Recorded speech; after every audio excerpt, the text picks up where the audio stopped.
The second gunshot tore through the Mountain Ridge Diner at 11:47 p.m., and the woman everyone ignored became the only thing standing between a young Marine and death. Blood pooled beneath her white scrubs as she shielded his body with her own, her voice cutting through the chaos with the authority of someone who'd given orders under fire before. The gunman ran. The sirens came. And when military records surfaced 3 days later, the entire town of Pinewood Falls, Montana, learned that the cold, exhausted nurse they'd written off as emotionally broken had buried 2 combat deployments and a chest full of medals nobody knew existed. Before we dive in, if you're hooked, stay with me until the end. Like this video, drop a comment with your city so I can see how far this story travels. And let's get started. Sarah Winters didn't talk much, and that suited the night shift at Cascade Point Medical Center just fine. Most of the other nurses filled the quiet hours with gossip or complaints about their shifts, but Sarah kept her head down, her hands steady, and her mouth shut. At 32, she'd worked the ER for nearly 4 years, and in that time she'd earned a reputation for 2 things: flawless clinical skills and a personality like a locked door. "Ice Queen," one of the younger nurses had whispered once, thinking Sarah couldn't hear. She could. She just didn't care. The truth was simpler than they imagined. Sarah had learned a long time ago that getting close to people meant watching them die, and she'd already filled that quota overseas. 2 deployments as a combat medic in places the news never mentioned had taught her that survival meant distance, so she built walls and kept them high. Tonight had been brutal, even by ER standards.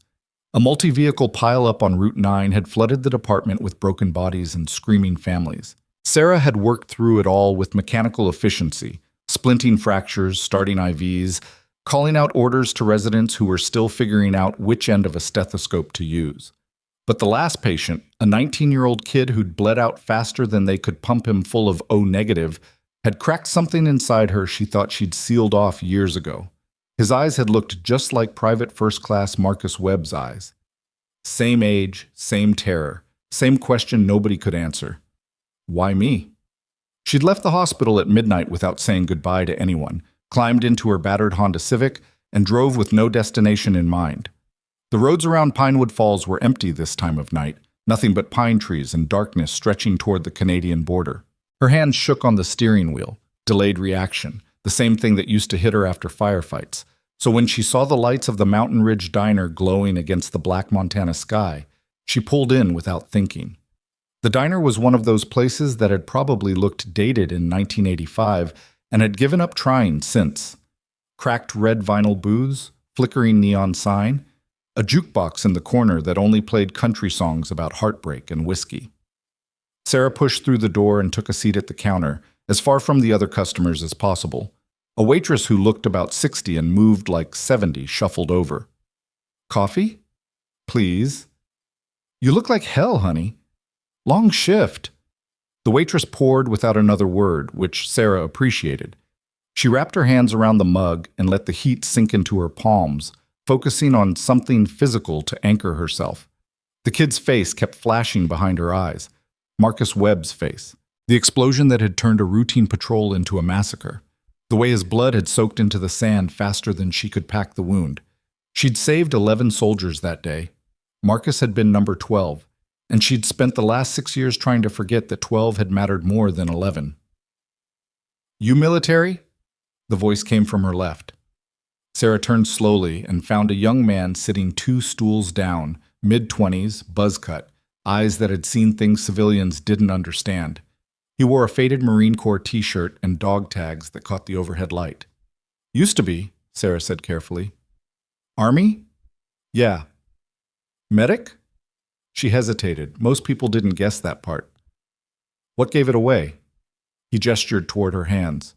"You've got the look, the way you're holding that mug, checking temperature, avoiding burns. Medics and corpsmen do that. Regular people don't think about it." Sarah almost smiled. Almost. "You just get back?" 2 months ago. Camp Leatherneck." He said it flat, like he was reporting the weather. "Corporal Danny Reeves." "Sarah Winters."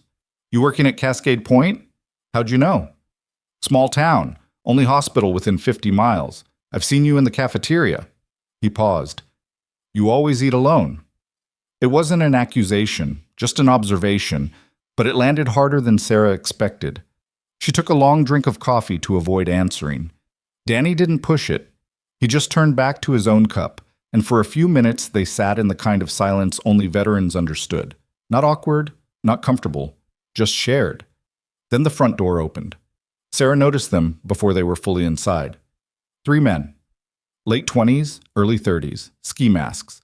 One carrying a sawed-off shotgun, the other 2 with pistols. The way they moved, too fast, too jerky, adrenaline and probably meth turning their muscles into coiled springs, told her everything she needed to know. This wasn't professional. This was desperate. And desperate was dangerous.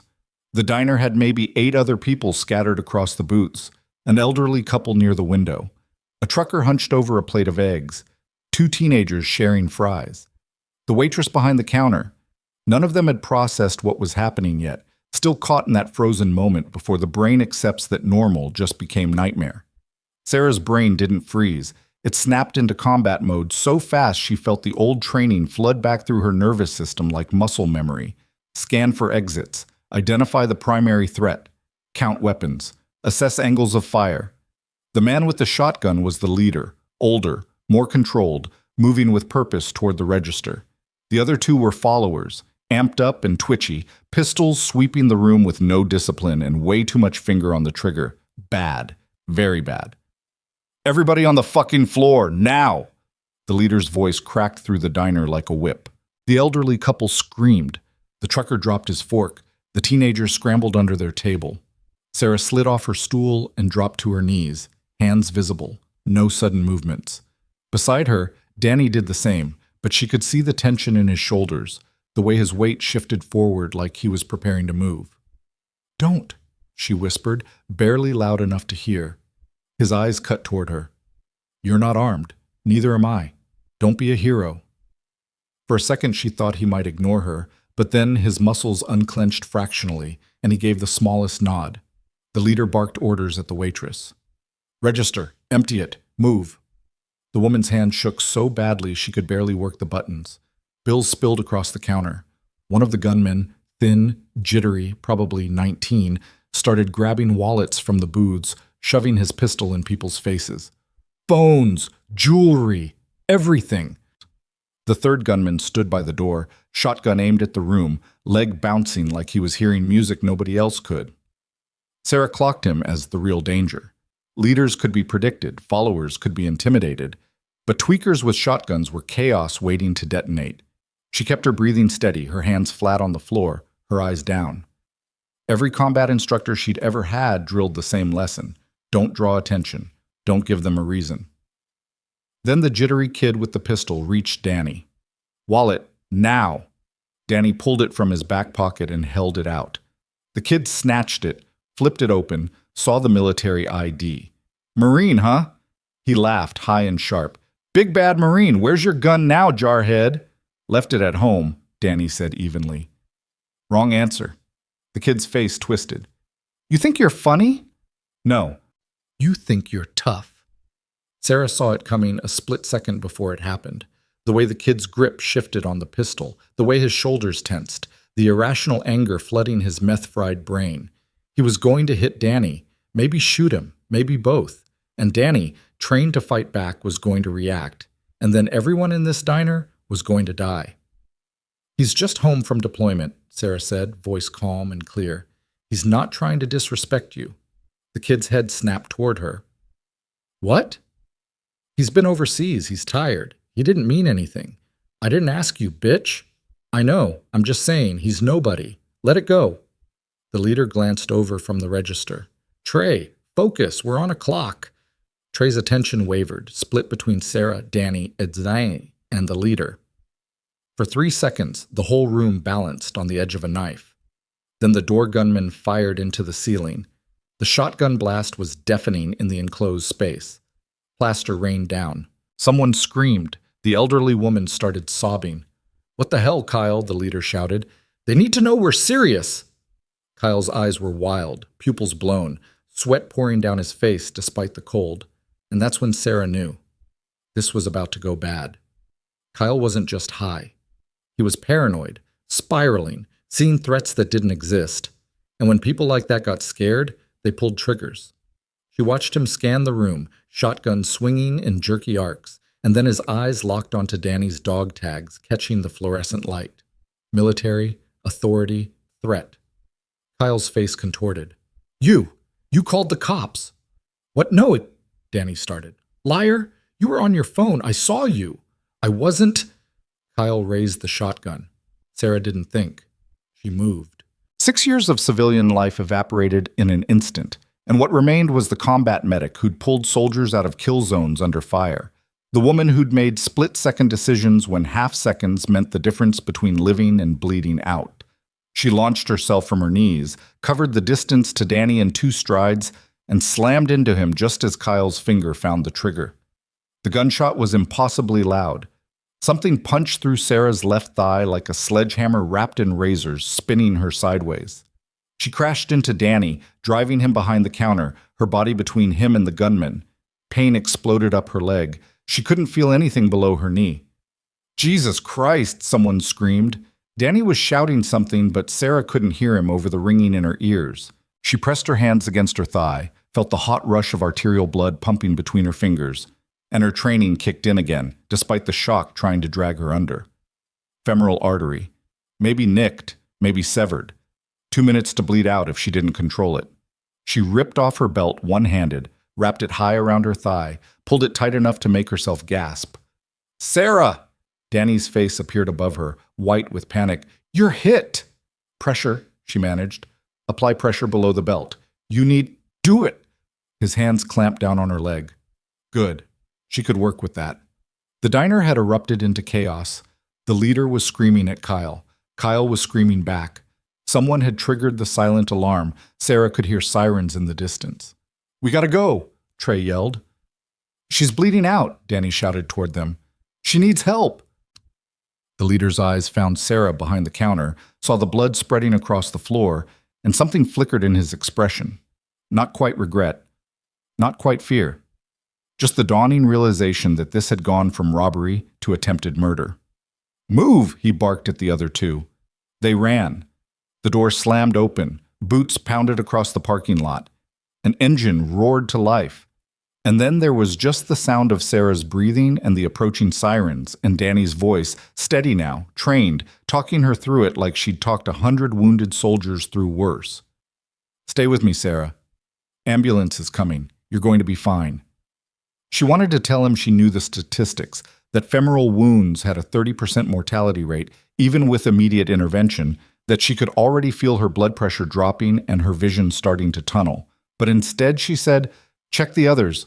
Make sure no one else is hit. You first. That's an order, Marine. He blinked. Then, despite everything, he almost smiled. Yes, ma'am.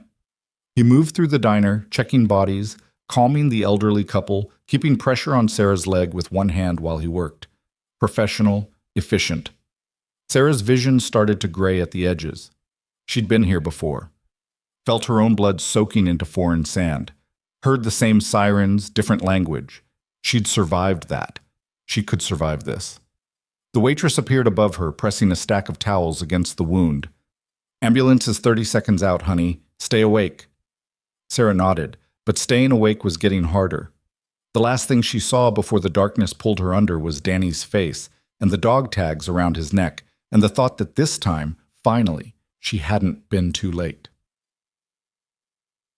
The Pinewood Falls Sheriff's Department had the 3 suspects in custody before Sarah came out of surgery. The getaway car had broken down 6 miles outside town. Turns out Kyle had forgotten to check the oil for the last 6 months. And when the deputies rolled up with lights flashing, all 3 men were standing on the side of the road arguing about whose fault it was. Sheriff Tom Brennan, who'd been elected primarily because he was the only candidate who'd bothered to show up to the debate, couldn't believe his luck. A violent felony solved in under an hour. He'd be a hero. But first he needed a witness statement. He arrived at Cascade Point Medical Center just as Sarah was being wheeled out of the OR, still unconscious, her left leg held together by pins and prayers. The surgeon, a tired woman named Dr. Patricia Vance, met him in the hallway. She gonna make it? Brennan asked. She'll live. The leg's a different question. Shotgun pellets severed the femoral artery and shattered the bone. We did what we could, but she's looking at months of rehab, probably a permanent limp. Vance paused. She got lucky, though. Lucky? We found old shrapnel during the surgery, military grade embedded in the muscle tissue. She's been walking around with combat injuries for years. Vance's expression hardened. This woman is a veteran, Sheriff. She took a shotgun blast protecting someone else. I want to make sure that's in your report. Brennan wrote it down, but his mind was already spinning ahead to the press conference, the commendations, the re-election campaign practically writing itself. What he didn't write down was the other thing Dr. Vance had mentioned, the medical records that had been pulled during intake, the ones showing Sarah's service history, the ones that revealed the quiet ER nurse was actually Sergeant Sarah Winters, U.S. Army, 2 combat deployments, 17 confirmed battlefield saves, and an honorable discharge that came with a drawer full of medals she'd apparently never bothered to mention to anyone. That information wouldn't surface until later. Much later. And when it did, everything would change. Sarah woke up 3 days after the shooting to find her hospital room filled with flowers she didn't recognize from people she didn't know. Her leg throbbed despite the morphine drip. Every small movement sent lightning bolts of pain shooting from her hip to her toes. The surgeon had been honest with her that morning. Full recovery was unlikely. Nerve damage was permanent, and she'd be lucky to walk without a cane. She'd heard worse prognoses. "You're awake." Sarah turned her head carefully and found Danny sitting in the visitor's chair, looking like he hadn't slept since the shooting. "You've been here the whole time?" she asked. "Most of it. You should go home." "Probably." He didn't move. "The doctors told me what you did, how fast you moved, how you got me behind cover and applied a tourniquet while you were bleeding out." "Training."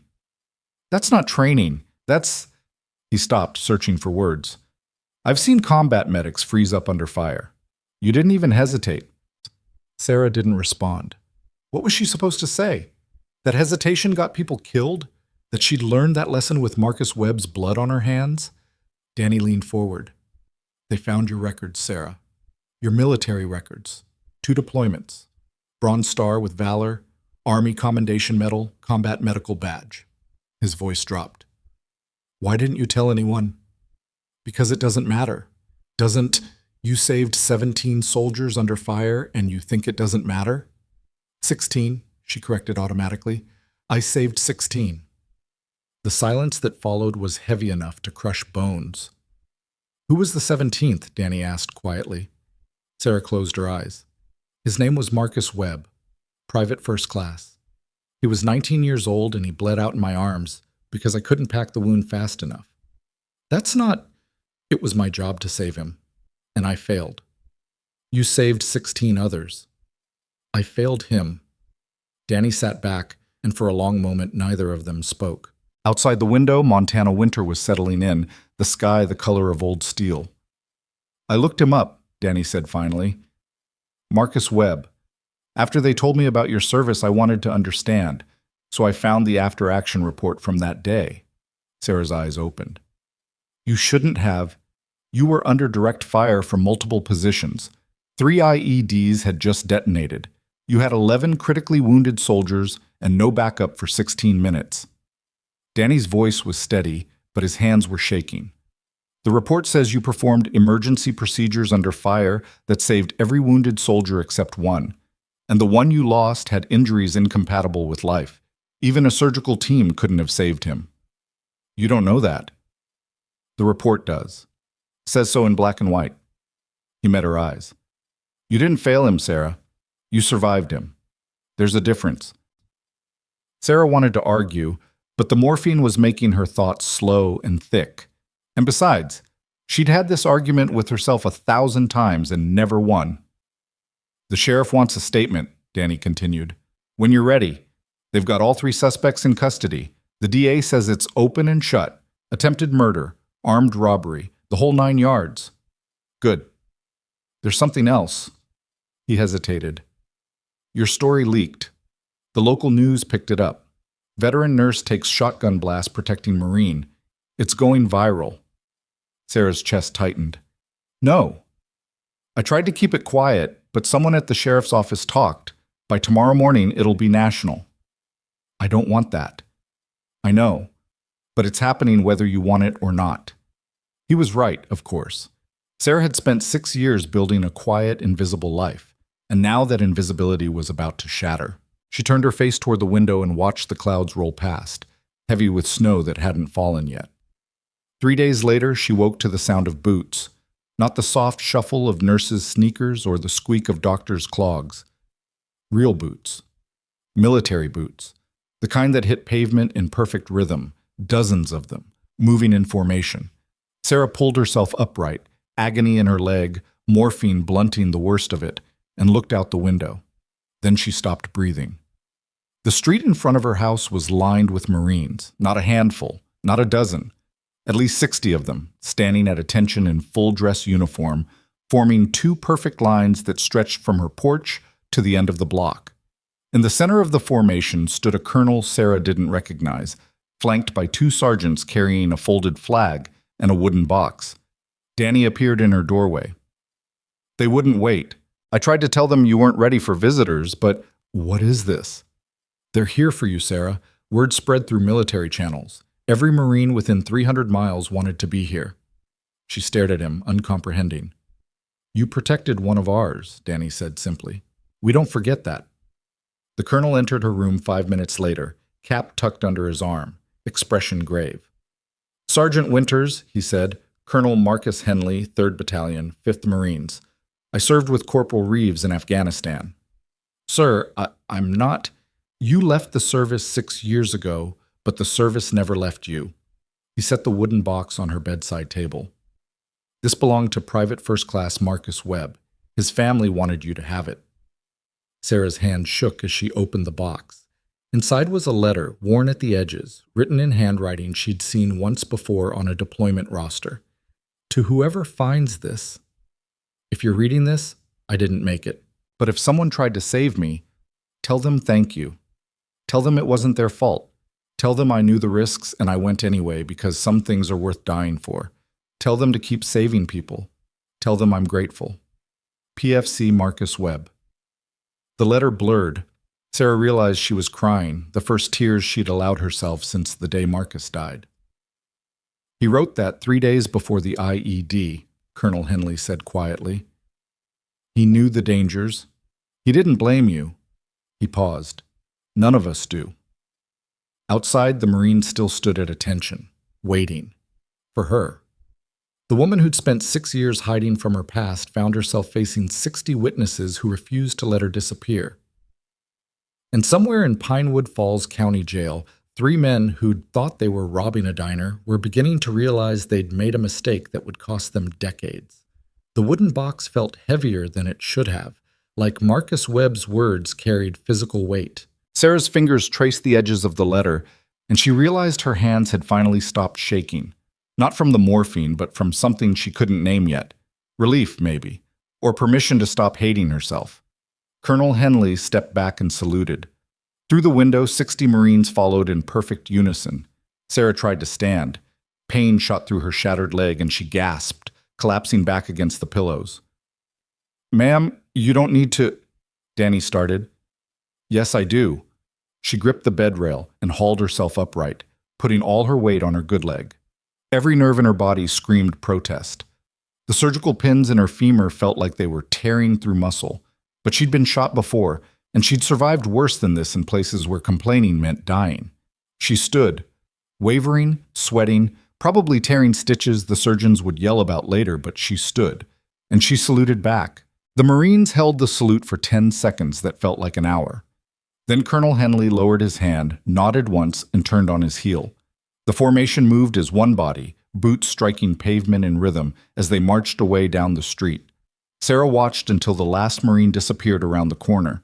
Then her leg gave out and she crashed back onto the bed hard enough to make the monitors beep warnings. Danny was there instantly. That was stupid. Probably. Definitely.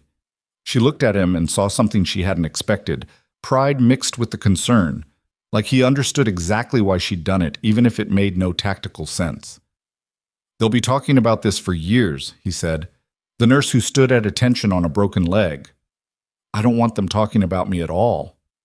Too late. He was right again. Within hours, photos from someone's cell phone were everywhere. Sarah's face pale with pain, body rigid at attention, saluting through a hospital window while Marines honored her in the street below. The caption that went viral was simple: "She saved him. We don't forget." By that evening, the story had evolved beyond local news into something bigger. National networks picked it up.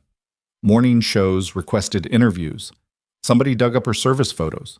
Sarah, 26 years old, younger and harder, holding a rifle in some desert that looked like every other desert, and plastered them next to her hospital ID badge. The contrast was striking. Combat medic to civilian nurse, warrior to wallflower. Same woman, different wars. Sarah refused every interview request. She also refused to see her coworkers from Cascade Point when they showed up with flowers and apologies. "Tell them I'm sleeping," she told the nurse on duty. "They know you're not." "Then tell them I don't want visitors." The nurse hesitated. "They feel bad about how they treated you. They want to make it right." "They had 4 years to make it right. I'm not interested in absolution now." It came out harsher than she'd intended, but she didn't take it back. The same people who'd called her cold and emotionless were suddenly showing up with cards about bravery and sacrifice. The hypocrisy tasted like copper. What she didn't tell anyone was that she'd been checking her phone compulsively, scrolling through messages from people she'd served with years ago. Soldiers she'd patched up in field hospitals, medics she'd trained, even a few officers who'd put her in for commendations she'd never bothered to display. They all said versions of the same thing. "We knew you'd do something like this someday." Sarah didn't know how to feel about that. Had she been that predictable? That transparent? Or had they just understood that some training never faded, that the instinct to protect was carved too deep to erase? 3 days after the Marines left, Sheriff Brennan showed up. He wore his dress uniform and brought a photographer from the Pinewood Falls Tribune, which told Sarah everything she needed to know about why he was there. "Ms. Winters," Brennan said, using his campaign trail voice, "on behalf of Pinewood County, I want to personally thank you for your heroic actions." "No photos," Sarah interrupted. The photographer lowered his camera. Brennan's smile faltered. "I just thought the community would appreciate—" "I don't care what the community would appreciate. You want my statement about the shooting, fine. But I'm not doing a photo op." Brennan's neck flushed red. "Miss Winters, I understand you've been through a trauma." "Sheriff, I've been through several traumas. This one barely cracks the top 5. Now either take my statement or leave." He took the statement. Sarah kept it clinical, factual, stripped of anything that could be spun into inspiration. 3 armed men. Shotgun discharge. Arterial wound, suspects fled. She didn't mention protecting Danny, didn't mention her training, gave Brennan nothing he could use to build himself a hero narrative. When he left, he looked disappointed. Sarah felt satisfied for the first time in days, but satisfaction didn't last long. That afternoon, her surgeon delivered news that cracked something open inside her chest. "The nerve damage is worse than we hoped," Dr. Vance said, pulling up X-rays on the monitor. "You'll regain most of the muscle function with rehab, but the sciatic nerve took significant trauma. You're looking at chronic pain, limited mobility, probably permanent." "Can I walk?" "With a cane eventually." "Without one?" Vance hesitated. "I wouldn't recommend it." Sarah stared at the X-rays showing her leg held together by enough metal to set off airport detectors. "What about work? Can I go back to the ER?" "Not in your current capacity. 12-hour shifts on your feet, running codes, lifting patients, that's not realistic anymore." "So what am I supposed to do?" "Desk work, case management, utilization review." Vance's expression softened. "I'm sorry, Sarah. I know that's not the answer you wanted." It wasn't. Sarah had hated the ER's chaos and trauma, but she'd been good at it, competent, useful. The thought of pushing papers while other nurses did the real work made her want to tear the IVs out of her arm and walk out of the hospital on spite alone. But she just nodded. "When can I start rehab?" "Another week. Let the surgical site stabilize first." After Vance left, Sarah sat alone in the quiet room and felt the walls closing in. She'd survived combat, survived losing Marcus, survived rebuilding a life from scratch. And now a meth head with a shotgun had stolen her ability to do the one thing she was still good at. The anger that followed was clean and sharp. The kind she remembered from firefights when everything went wrong and you either channeled the rage into something useful or let it eat you alive. She chose useful. That evening, when the physical therapist came by to discuss her recovery timeline, Sarah asked questions that clearly surprised the woman. Range of motion expectations, pain management protocols, timeline for weight bearing. She took notes in a small notebook Danny had brought her, writing everything down with the same methodical precision she'd used to document battlefield injuries. "You're very focused," the therapist said. "I don't like being helpless." "You're not helpless. You're healing." Sarah didn't argue, but she didn't believe it either. Healing meant getting weaker before you got stronger, and she'd already spent too much time weak. The next morning, she woke to find Danny back in the visitor's chair. "Don't you have somewhere to be?" she asked. "Nope. Job, family, life. Medical discharge 3 months ago. Family's in Ohio. Don't talk much. And life's pretty flexible right now." He shrugged. "Besides, you saved me. Figure I owe you at least a few days of keeping you company." "You don't owe me anything." "Yeah, I do. You took a shotgun blast that was meant for me. That's not nothing." Sarah wanted to argue, but the truth was she didn't mind the company as much as she pretended to. Danny didn't push her to talk about feelings or process trauma. He just existed in the same space, comfortable with silence, and that was enough. "What happened with your discharge?" she asked, surprising herself. Danny was quiet for a long moment. "Took shrapnel in Helmand Province. Nothing life-threatening, but enough to mess up my shoulder pretty good. Can't carry a pack anymore. Can't handle a rifle the way I used to." He paused. "They offered me a desk job. I said no." "Why?" "Because I joined to be a Marine, not a paper pusher." "No offense to paper pushers." "None taken." "What about you? Why'd you leave the Army?" The question landed heavier than he probably intended. Sarah's fingers found the edge of her blanket and twisted the fabric into knots. "I was good at keeping people alive in impossible situations," she said finally, "but I wasn't good at living with the ones I couldn't save.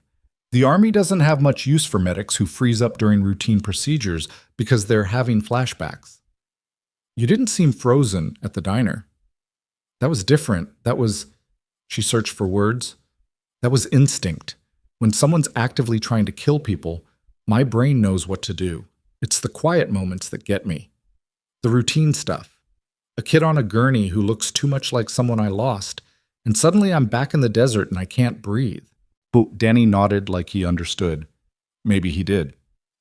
"The Marines wanted you to stay," he said. "I can tell. They wanted the soldier I used to be. I couldn't give them that anymore." "And now?" "Now I'm a nurse who can't work in an ER. So I guess we're both figuring out what comes next." The conversation ended there, but something had shifted. Sarah had spent 6 years keeping people at arm's length, and somehow Danny had slipped past her defenses without her noticing. 2 days later, the legal system finally caught up with the 3 men from the diner. The arraignment was scheduled for Thursday morning. District Attorney Rebecca Moss called Sarah personally to explain what would happen. "They're pleading not guilty," Moss said, voice tight with frustration. "All 3. Their public defender is arguing the shooting was accidental, that Kyle panicked, and the gun discharged without intent." "That's bullshit. I know, but we need your testimony to prove it. The security footage shows the robbery, but the angle doesn't clearly show Kyle aiming at Corporal Reeves before he fired. Your witness statement is crucial." Sarah's stomach twisted. She'd testified in military tribunals before, but never as the victim. "When?" "Preliminary hearing is in 2 weeks. Trial probably won't start for another 3 months. Can you be ready?" "I'll be ready." She wasn't sure if that was true, but she said it anyway. After hanging up, Sarah pulled up the news coverage on her phone. The suspects had been identified. Kyle Morrison, 23, unemployed, 3 prior arrests for drug possession. Trevor Hayes, 21, 2 years community college, worked construction until 6 months ago. And the leader, Marcus Holland, 31, who'd done a stint in county jail for assault 5 years back. Their mugshots showed exactly what Sarah expected. Hollow eyes, bad skin. The kind of desperate exhaustion that came from lives gone wrong too many times. She tried to feel sympathy and came up empty. They'd walked into that diner planning to terrorize innocent people. And when their plan went sideways, Kyle had pulled the trigger. Sympathy was a luxury she couldn't afford. But then she read the comments section, always a mistake, and felt her anger shift into something colder. Why was she even at a diner that late? Sounds like she was looking for trouble. Military types always think they're heroes. The implication was clear. Somehow, getting shot was her fault. Sarah closed the browser before she could read more, but the damage was done. The same people praising her as a hero were also questioning whether she'd asked for it, whether she'd played soldier when she should have stayed down, whether a woman had any business jumping in front of bullets. Danny found her an hour later, staring at the wall with her jaw clenched so tight her teeth hurt. "You okay?" "Fine." "You're a terrible liar." She showed him her phone. He read the comments, and his expression went flat in a way that made him look dangerous. "People are idiots," he said. "I know." "You saved my life. Nothing they say changes that." "I know that too." But knowing didn't make it easier. Sarah had spent years trying to disappear, and now she was visible in the worst possible way, dissected by strangers, her choices and motives analyzed by people who'd never heard gunfire or watched someone bleed out. Physical therapy started the following Monday. The therapist, a woman named Rachel, who had forearms like a weightlifter, was relentlessly cheerful in a way that made Sarah want to commit violence. "We'll start gentle," Rachel said, guiding Sarah through basic range of motion exercises, just getting the joint moving again. Gentle felt like someone taking a blowtorch to Sarah's femur. Every tiny movement sent lightning up her spine. Sweat poured down her face. She bit through her lip to keep from screaming. "Good," Rachel said. "You're doing great." Sarah wanted to punch her, but she kept going, because the alternative was accepting that she'd spend the rest of her life hobbling around with a cane, limited and broken, and that wasn't acceptable. By the end of the first session, she could barely stand. Rachel had to help her back into the wheelchair, and Sarah hated every second of it. "Same time Wednesday," Rachel said. "Can't wait," Sarah muttered. Danny was waiting in the hallway when she emerged. He took one look at her face and said, "That bad?" "Worse." "You want me to file a complaint?" "I want you to find me something stronger than Tylenol." He smiled, but it didn't quite reach his eyes. "You're not going to quit, are you?" "No." "Didn't think so." The routine became familiar over the next 2 weeks. Physical therapy 3 times a week, each session worse than the last. Gradual weaning off the pain medication, which meant experiencing every screaming nerve ending in full clarity. Learning to use the cane without falling. Rebuilding muscles that had atrophied from bed rest. Sarah attacked it with the same intensity she'd brought to combat training. If Rachel said 10 repetitions, Sarah did 15. If the session was scheduled for an hour, Sarah pushed for 90 minutes. "You're going to hurt yourself," Rachel warned. "I'm already hurt." "You know what I mean." Sarah did. But pain was familiar. Pain meant she was still fighting, and fighting was the only thing that kept her from thinking too hard about the preliminary hearing approaching like a freight train. District Attorney Moss called again a week before the hearing. "The defense is going to argue that you acted recklessly," she said without preamble, "that by intervening, you escalated the situation and caused your own injuries." Sarah's grip tightened on her phone. "That's insane." "That's their strategy. They're going to paint you as someone with PTSD who overreacted to a situation that could have been resolved peacefully." Kyle fired into the ceiling before I moved. "I know, and we have footage of that, but their expert witness is going to testify that military veterans with combat experience sometimes misread civilian situations due to hypervigilance." "Let me get this straight. They shot me, and now they're saying it's my fault because I have military training?" "That's exactly what they're saying." Sarah closed her eyes and counted to 10 in Arabic, a habit from her first deployment when cursing in English got her in trouble with the brass. "What do you need from me?" she asked. "The truth. Just tell the judge what happened and let me handle the rest." "And if the judge believes they're expert, then we go to trial and make them regret it." The preliminary hearing was held in Pinewood Falls County Courthouse, a building that looked like it had been designed by someone who hated both architecture and joy. Sarah arrived early, hobbling up the steps on her cane while cameras tracked her every movement. Someone had tipped off the media. A dozen reporters clustered near the entrance, shouting questions she didn't answer. "Ms. Winters, do you regret your actions? Are you suing the suspects? Do you think you should have stayed down?" Danny appeared at her elbow, creating a barrier between Sarah and the cameras with his body. "Keep moving." They made it inside. The courthouse was old enough that the elevator barely fit two people, so they took the stairs, slow, painful, Sarah's legs screaming with every step.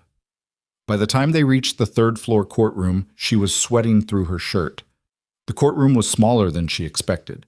Maybe 40 seats, half of them filled with people Sarah didn't recognize. She spotted the elderly couple from the diner in the front row. The waitress. The trucker. All of them staring at her like she was something fragile that might shatter. Then she saw the three defendants. Kyle Morrison sat between his public defender and Trevor Hayes, looking smaller than he had with a shotgun. His eyes were red-rimmed, hands shaking, probably withdrawing from whatever he'd been on that night. Trevor looked terrified, like he couldn't believe this was his life now. Marcus Holland, the leader, met Sarah's eyes with something that might have been regret, or maybe just anger at getting caught. Sarah stared back until he looked away. The judge entered, an older woman named Judith Carmichael, who'd reportedly sent more people to prison than any other judge in Montana. She took her seat, reviewed the case file, and gestured to the bailiff. "Call the first witness." D.A. Moss stood. "The state calls Sarah Winters." Sarah made her way to the witness stand, trying not to let the cane make her look weak. The bailiff swore her in. She sat, adjusted the microphone, and waited. Moss started gentle. Background questions. Where she worked, how long she'd lived in Pinewood Falls, what brought her to the diner that night. Sarah answered in short, clipped sentences. Facts only. No emotion. Then Moss shifted gears. "Can you describe what happened when the three defendants entered the diner?" Sarah walked through it. The guns, the demands, the shot into the ceiling, Kyle's fixation on Danny's dog tags. "And what made you decide to intervene?" Moss asked. "Kyle was aiming a shotgun at Corporal Reeves. I assessed that he was about to fire." "How did you assess that?" "Body language, trigger finger position, the way he'd been escalating." Sarah paused. "I've seen it before." "Seen what before?" "People about to pull the trigger." The courtroom went very quiet. Moss let that hang for a moment. Then she said, "What happened next?" "I moved between Kyle and Corporal Reeves. Kyle fired. The shot hit my left thigh." "Did you identify yourself as a veteran? Tell them you had military training?" "No." "Why not?" "Because when someone's pointing a gun at you, you don't have time for conversation." A few people in the gallery actually laughed. Judge Carmichael's mouth twitched, but she shut it down fast. Moss wrapped up and yielded to the defense. The public defender was a man in his 40s named Robert Pierce, who looked like he'd rather be anywhere else. He stood, adjusted his glasses, and approached the stand with obvious reluctance. "Ms. Winters, you testified that you've seen it before. People about to pull triggers. Where exactly have you seen this?" "Overseas, combat zones." "And how many years ago was that?" 6. 6 years, so your last combat experience was in 2020? "Correct." "And since then you've worked as a civilian nurse?" "Yes." "No military duties? No active service?" "No."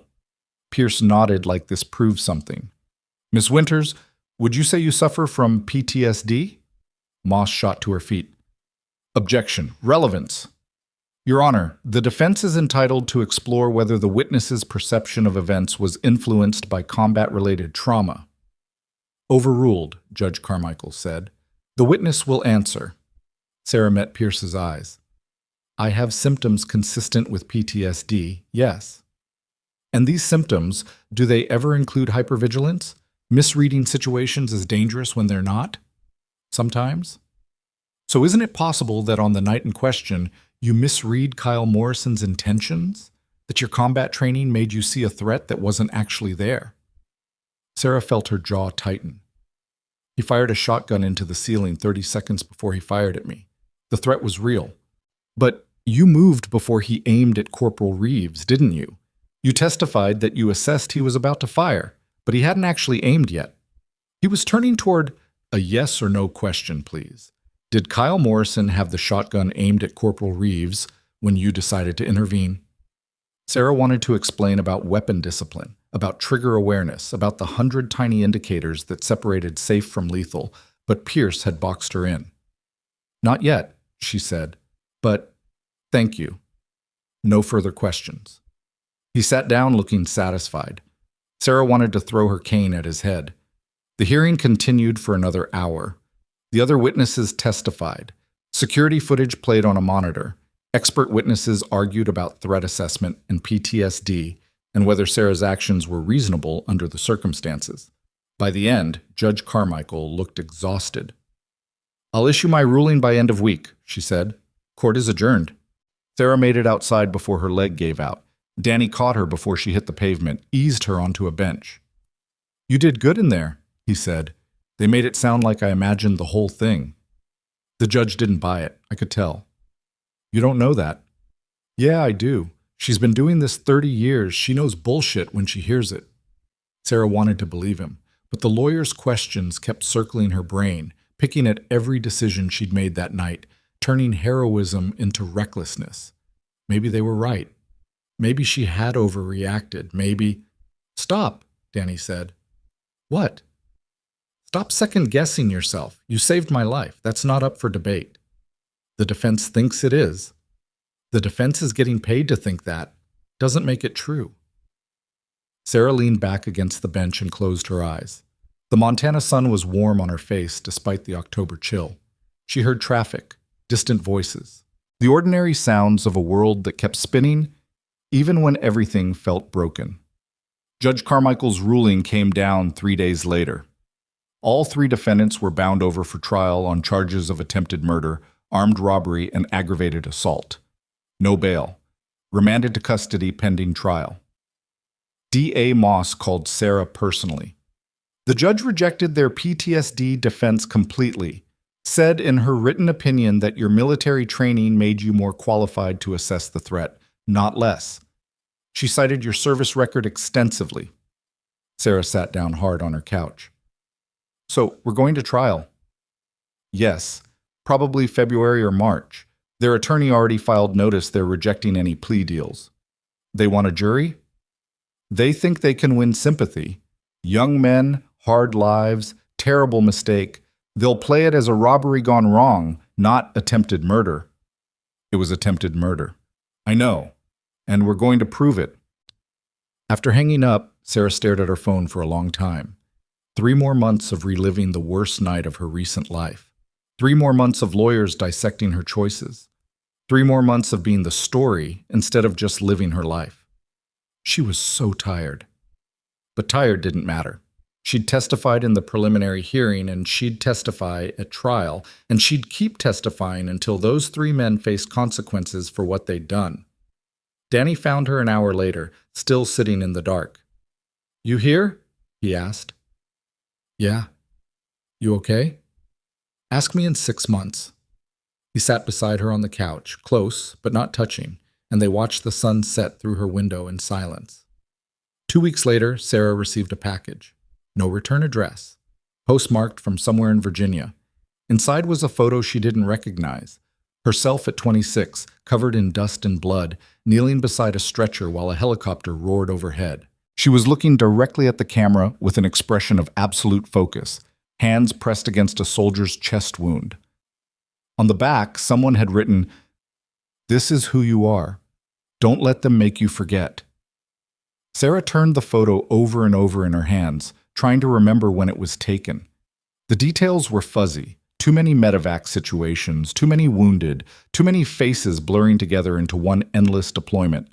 But she remembered the feeling, the clarity that came from knowing exactly what needed to be done and having the skill to do it.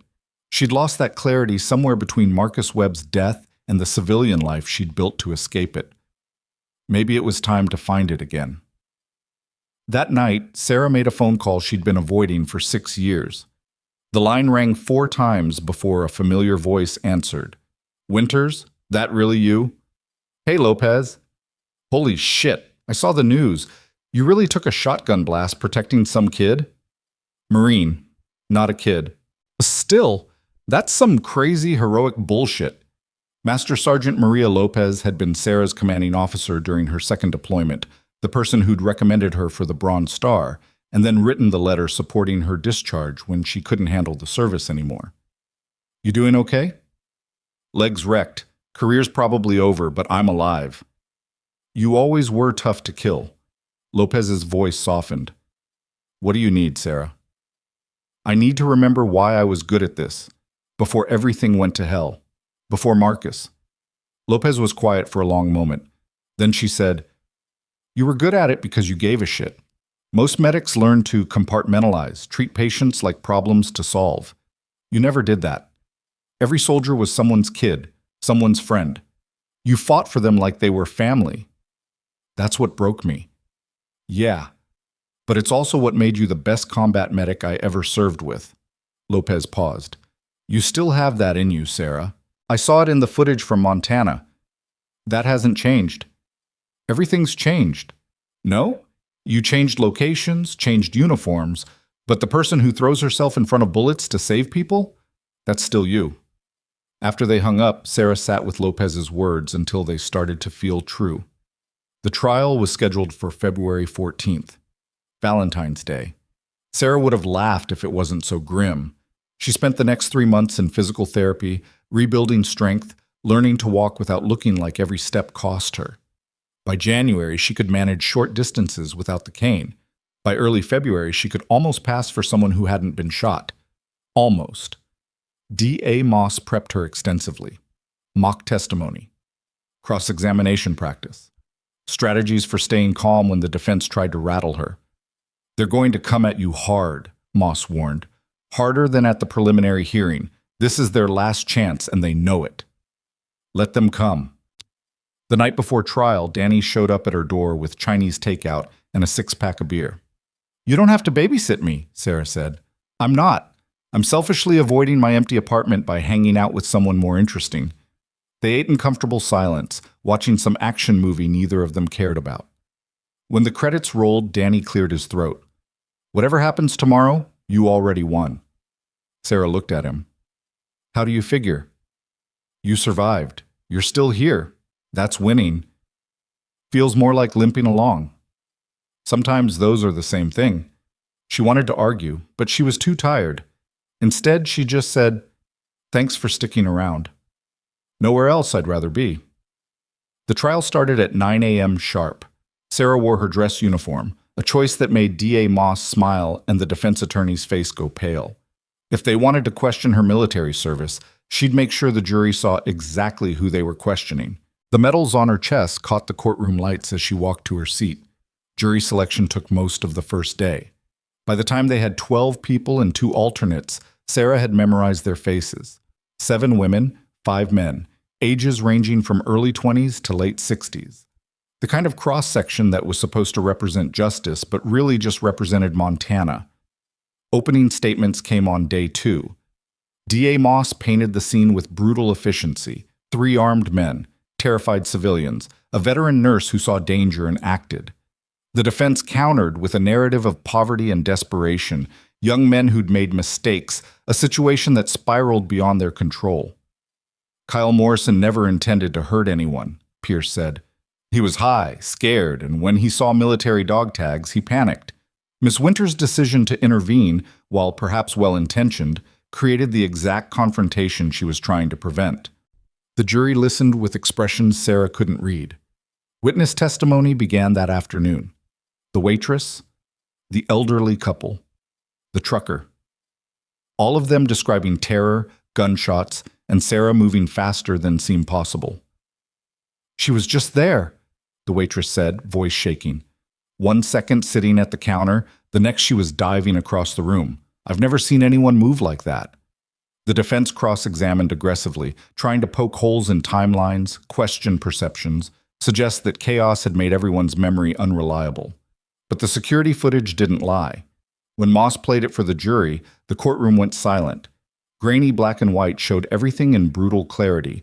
Kyle raising the shotgun, turning toward Danny, Sarah exploding from her seat, the muzzle flash, Sarah going down. One of the jurors looked away. By day 3, it was Sarah's turn.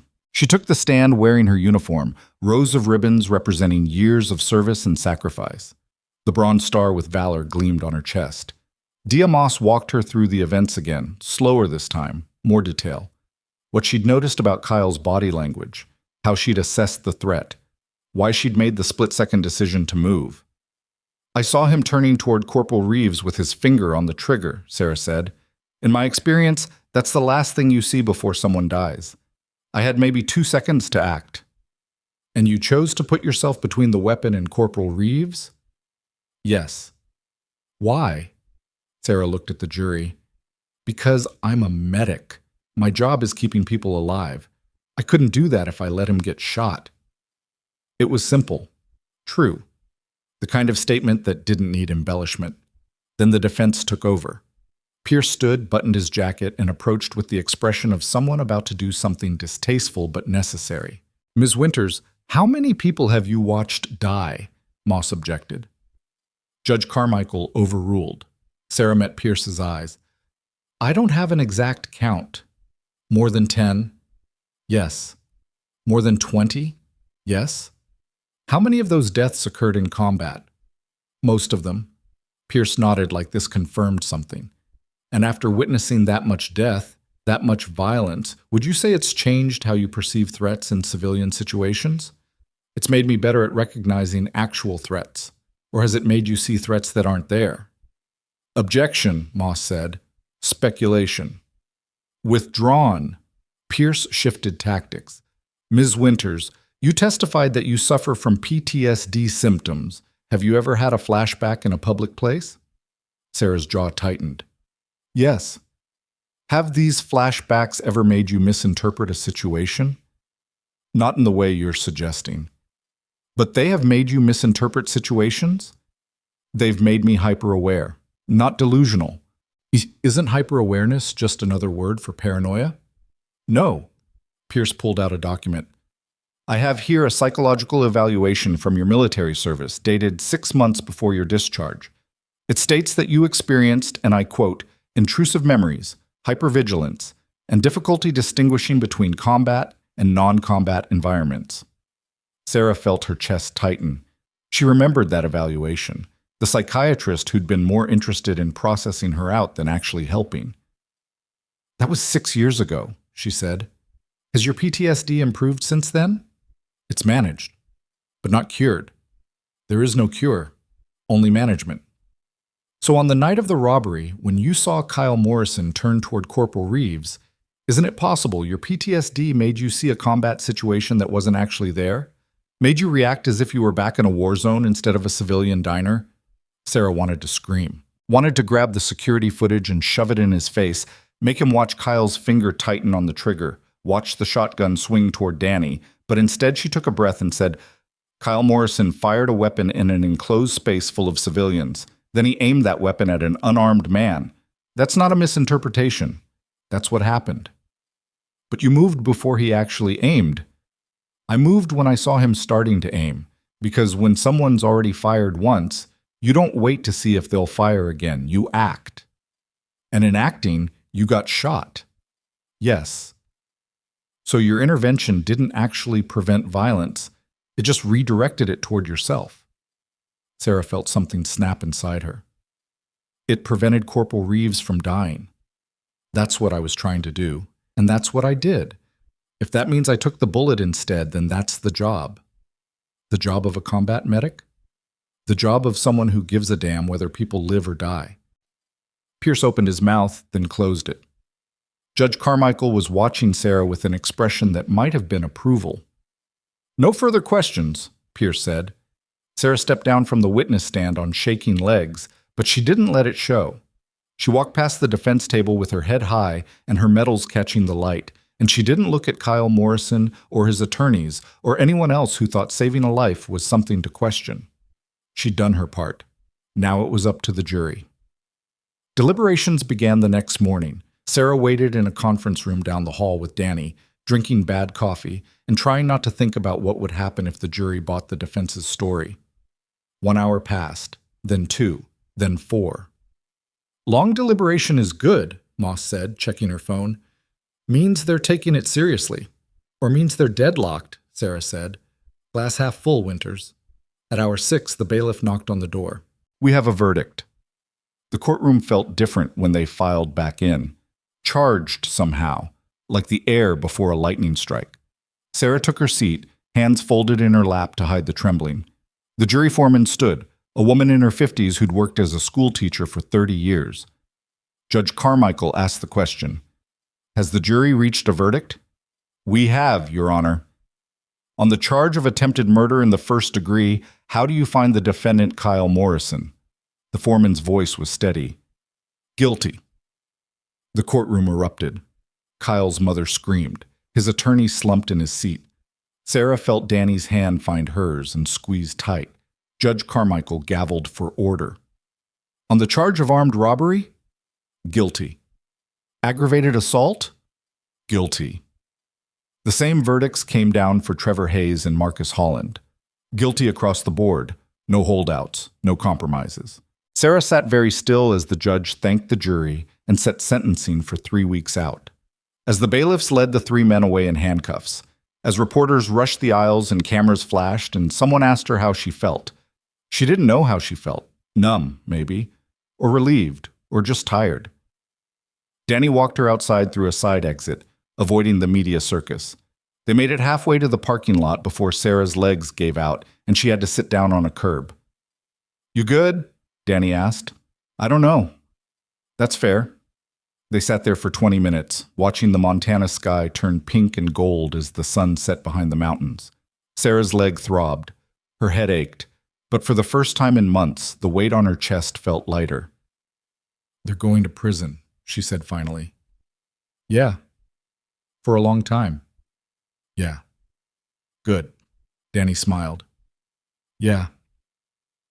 Sentencing came 3 weeks later on a Tuesday that felt like any other Tuesday, except it wasn't. Kyle Morrison received 25 years with possibility of parole after 15. Trevor Hayes got 18 years. Marcus Holland, as the ringleader, got 30. Judge Carmichael delivered the sentences with the same calm authority she'd maintained throughout the trial. But before closing the hearing, she did something unexpected. She looked directly at Sarah. "Ms. Winters, this court recognizes that the trauma you've endured, both from combat service and from this incident, cannot be erased by verdicts or sentences. But I hope these proceedings have demonstrated that your actions on the night in question were not only justified but exemplary. You saw danger. You acted. You saved a life. That is the definition of heroism, regardless of what the defense has attempted to argue." Sarah's throat tightened. "Thank you for your service," Carmichael continued, "both to your country and to this community. Court is adjourned." The gavel came down with a sound like thunder. Outside, reporters mobbed Sarah with questions she still didn't answer. But this time, when they asked if she had regrets, she stopped. "None," she said clearly. "I'd do it again." The clip went viral within hours. That night, Sarah returned home to find another package on her doorstep. Another unmarked envelope. Inside was a letter on official military letterhead. "Sergeant Winters, on behalf of the United States Army and the families of the soldiers you served with during your deployments, we wanted to express our gratitude for your continued service to others. Your actions in Pinewood Falls exemplify the values we strive to instill in every service member. You may have left the military, but you never stopped being a soldier. The private enclosed has been asking about you for 6 years." Sarah's hands shook as she unfolded the second sheet of paper. It was a letter dated 3 days before Marcus Webb died, written in the cramped handwriting she remembered seeing on deployment rosters. "Doc Winters, if something happens to me tomorrow, I need you to know it's not your fault. You've saved my ass twice already this deployment. Hell, you've saved everyone's ass. Whatever happens, you did everything you could. Don't blame yourself. Tell my mom I loved her. Marcus." The letter she'd spent 6 years needing to read had been there all along, waiting in some storage box with his personal effects, overlooked until someone finally connected the dots. Sarah read it 17 times before the tears finally came. When they did, they didn't stop for a long time. But somewhere in the middle of crying, something fundamental shifted. The guilt she'd carried since the day Marcus died, the certainty that she'd failed, that she hadn't been good enough, fast enough, skilled enough, cracked open and let light through. He'd never blamed her. He'd known the risks, and he'd trusted her to keep saving people. Danny found her an hour later, still holding the letter, tears dried on her face. "You okay?" he asked. Sarah looked up at him and smiled, really smiled for the first time in years. "Yeah," she said. "I think I finally am." 3 days later, Sarah received a phone call that would change everything again. "Ms. Winters, this is Colonel James Hartley from the 3rd Medical Battalion. I'm calling regarding a proposal we'd like to discuss with you." Sarah straightened in her chair. "What kind of proposal?" "The Army is developing a new training program for combat medics, focusing on the kind of split-second decision-making and trauma care under fire that you demonstrated both overseas and recently in Montana. We'd like you to help design the curriculum." "I'm not active duty anymore." "We're aware. This would be a civilian contractor position. You'd work with our training division, developing scenarios, advising instructors, potentially even teaching advanced courses yourself." He paused. "We need someone who understands both the technical skills and the psychological reality of battlefield medicine.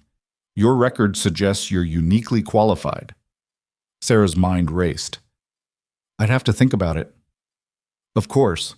But Ms. Winters, we're not the only ones who've noticed what you did. I've had calls from the VA, from veteran advocacy groups, from organizations that work with wounded warriors. Everyone wants to know the same thing. How do we train people to think like you do? How do we build medics who don't freeze when everything goes to hell?" "I don't have all the answers." "You have enough." His voice softened. "The Army failed you when you needed support. Let us make it right." After hanging up, Sarah sat in her quiet apartment and thought about Marcus Webb's letter, about Judge Carmichael's words, about the photo someone had sent showing her at 26 with blood on her hands and purpose in her eyes. Maybe she'd been running from the wrong thing. Maybe the problem wasn't that she'd been a soldier. Maybe the problem was that she'd stopped. She called Danny. "How do you feel about a road trip?" she asked. "Where to?" "Fort Benning. I have a meeting." He didn't hesitate. "When do we leave?" The trial was over. Justice had been served. But Sarah's story was just beginning. And in a county jail cell in Pinewood Falls, Kyle Morrison sat on his bunk and finally understood what his public defender had tried to tell him from the beginning. You don't shoot a decorated war veteran and expect mercy. Some mistakes cost everything. He'd made those mistakes alone, and now he'd pay for them alone. His partners would too. The public defender had stopped returning calls 2 days ago, which told Kyle everything he needed to know about his chances for appeal. Sarah Winters had won. Not just in court, not just in public opinion. She'd won the thing that mattered most. She'd walked away alive while the people who'd tried to kill her lost everything. And somewhere deep in the back of Kyle's meth-fried brain, a small voice whispered that maybe that was exactly what should have happened. Sarah's flight to Georgia left on a Thursday morning cold enough to freeze the Montana rivers solid. She'd packed light, duffel bag, laptop, the uniform she couldn't quite bring herself to throw away even after 6 years. Danny drove her to the airport in his beat-up Ford, the heater barely working, both of them nursing travel mugs of coffee that had gone lukewarm an hour ago. "You nervous?" he asked. "About meeting with Army brass who want to pick apart how I think?" "Yeah, a little." "They're not going to pick you apart. They're going to realize you're exactly what they need." Sarah glanced at him. "You don't know that." "I know you saved my life without thinking twice. That's the kind of instinct they can't teach." The airport was nearly empty this early. Sarah checked her bag, got her boarding pass, and stood at the security checkpoint trying to figure out how to say goodbye to the person who'd become her anchor over the past 4 months. "Thanks for everything," she said finally. "For staying, for showing up, for—" Danny pulled her into a hug before she could finish. "Just come back, okay? Montana's boring without you." "Montana's always boring." "Fair point." She made it through security, found her gate, and spent the 2-hour wait before boarding staring at her phone. Messages from people she barely knew offering congratulations. A few interview requests she'd ignore. One email from D.A. Moss with the subject line, "You did good." Sarah opened it. The Morrison family tried to file a civil suit yesterday. Judge Carmichael threw it out before it even hit the docket. "You're clear. They can't touch you. Also, off the record, I've been doing this job for 15 years, and I've never seen a witness handle cross-examination like you did. You didn't just win that trial. You dominated it. Whatever you do next, Don't waste it. Rebecca. Sarah closed the email and felt something unfamiliar settle in her chest. Not quite pride. Maybe just the absence of shame for the first time in years. Fort Benning was exactly how she remembered it. Sprawling, efficient, designed to break down civilians and rebuild them into soldiers. Sarah's taxi dropped her at the visitor center, where a young private checked her ID and made a phone call that brought Colonel Hartley himself down to escort her.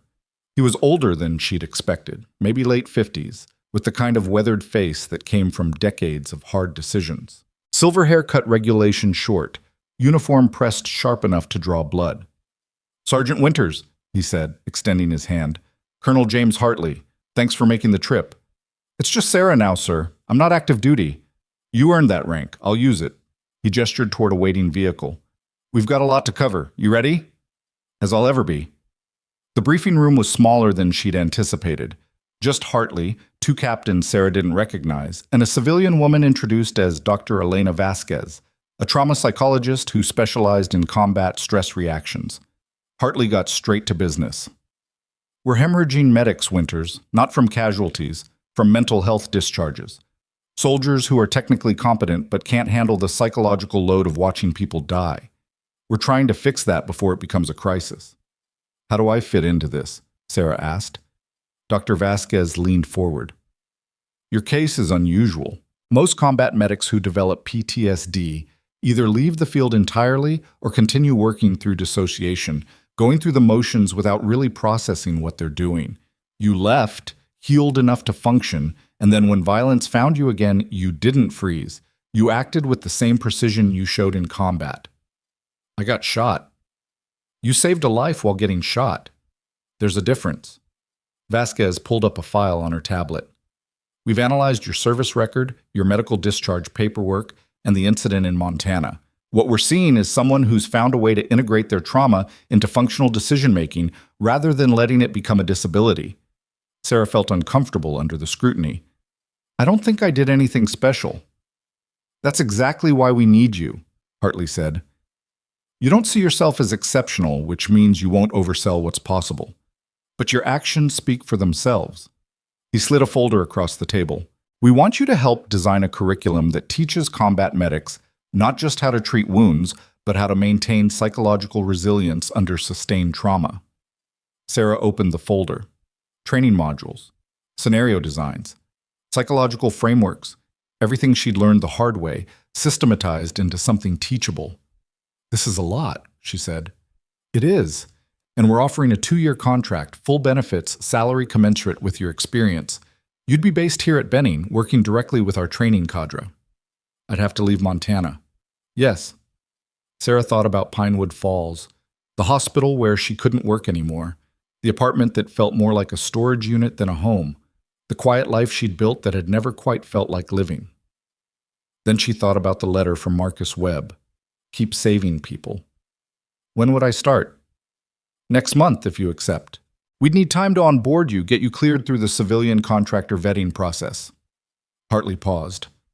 "This is a real job, Winters. We're not asking you to be a poster child or make recruiting commercials. We need your expertise, not your story." That's what sold her. Not the salary or the benefits or the chance to work with soldiers again. The fact that they wanted her skills, not her trauma. "I'll need to think about it," she said. "Take a week. But Winters, don't think too long. We're not the only ones who've noticed what you can do." The meeting broke up 20 minutes later. Hartley walked her back to the visitor center, and as they passed a training field where fresh recruits were running obstacle courses, Sarah felt something she hadn't felt in years. She felt like she belonged. The flight back to Montana gave her 8 hours to think, 8 hours to weigh Montana's quiet against Georgia's purpose. 8 hours to decide whether she was running toward something or just running away again. By the time the plane touched down in Pinewood Falls, she'd made her decision. Danny was waiting at arrivals with coffee and a grin that faded when he saw her face. "You're taking it," he said. "How'd you know?" "Because you look like you just remembered what having a mission feels like." They drove back to her apartment in silence. Sarah stared out the window at the Montana landscape she'd never quite connected with. The mountains beautiful but distant, the sky too big, the cold too permanent. "I'm sorry," she said finally. For what? For leaving. You stuck around when nobody else did, and now I'm bailing. Danny pulled into her parking lot and killed the engine. You're not bailing. You're moving forward. There's a difference. Doesn't feel different. That's because you've spent 6 years thinking forward motion means abandoning people. He turned to face her. I'll still be here, Sarah. Phone works both ways. And honestly, I'm proud of you. You don't have to. I know I don't. I'm saying it anyway. Sarah felt her throat tighten. She'd gotten good at keeping people at distance, but Danny had slipped past every defense she'd built, and now saying goodbye hurt more than she'd expected. You could come with me, she said, surprising herself. Danny blinked. What? Georgia. Fort Benning. I'm sure they need, I don't know, something. You're a Marine. You understand this world. Sarah, just think about it. He was quiet for a long moment. Then he said, let me make some calls. Sarah gave her notice at Cascade Point the next day. The hospital administrator, a woman who'd never spoken to her directly before the shooting, tried to convince her to stay. We could find you a position in administration, case management, something that works with your injury. I appreciate that, but I've already accepted another offer. May I ask where? Fort Benning, training contract with the Army. The administrator's expression shifted to something Sarah couldn't quite read. Respect, maybe. Or just relief that the hospital's uncomfortable hero was leaving on her own terms. Well, we'll miss you. No, they wouldn't, but Sarah just nodded and left. Packing up her apartment took 3 days. She didn't have much: furniture she'd bought at thrift stores, kitchen equipment she'd never used, clothes that served function over fashion. Everything fit in boxes she could stack in a U-Haul trailer. On the 4th day, Danny knocked on her door at 6 a.m. I made some calls, he said. And? Fort Benning has a veteran peer support program. They're looking for coordinators, people who've been through combat and transition, who can work with soldiers struggling with the same stuff. It's not military. It's civilian contractor like your position. Sarah's heart kicked up. You applied. I interviewed yesterday, over the phone. He grinned. They offered me the job an hour ago. Danny. So I guess we're both moving to Georgia. Sarah didn't plan to hug him, didn't plan to cry. But she did both anyway, right there in her half-empty apartment while the Montana sun came up cold and bright through the window. They left Pinewood Falls on a Tuesday in late March. Sarah drove the U-Haul while Danny followed in his Ford, both vehicles loaded down with everything they owned. The town didn't throw them a going-away party, didn't organize a parade or put up signs thanking them for their service. A few people waved. The waitress from the diner came out to hug Sarah and press a package of homemade cookies into her hands. Sheriff Brennan showed up looking awkward, mumbled something about appreciation, and left before Sarah could respond. And then they were gone, Montana disappearing in the rearview mirror, the road ahead stretching toward something neither of them could predict, but both of them needed. Fort Benning welcomed them with the bureaucratic efficiency the military was famous for: paperwork, security clearances, ID badges, housing assignments in a civilian complex just outside the base. Sarah started her contract the following Monday. The job was harder than she'd expected. Designing training scenarios meant reliving every terrible decision she'd ever made, every patient she'd lost, every moment where half a second had been the difference between life and death. She worked with Hartley's team to build simulations that pushed medics to their breaking point without actually breaking them. Make it real, Hartley told her. Don't sanitize the trauma. They need to know what it feels like before they're in the field. So Sarah made it real. She built scenarios with screaming casualties and limited supplies and impossible choices. She taught young medics how to triage when everyone was dying, how to keep working when their hands were shaking, how to carry the weight of failure without letting it crush them. And slowly, something unexpected happened. She started healing. Not the kind of healing that erased scars or made the nightmare stop, but the kind that came from taking 6 years of pain and turning it into something useful. Every medic she trained was one more person who might save a life because she'd shown them how. That mattered. 3 months into the contract, Sarah was called into Hartley's office. We're expanding the program, he said without preamble. The Navy wants in, the Air Force is asking questions. We're getting requests from allied militaries to train their medics using your curriculum. Sarah sat down slowly. That's a lot. It is, which is why we need to know if you're in this for the long term or if you're going to bail when your 2 years are up. I haven't thought that far ahead. Start thinking, because if you're serious about this, we can build something that changes how every branch of the military trains combat medical personnel. He paused.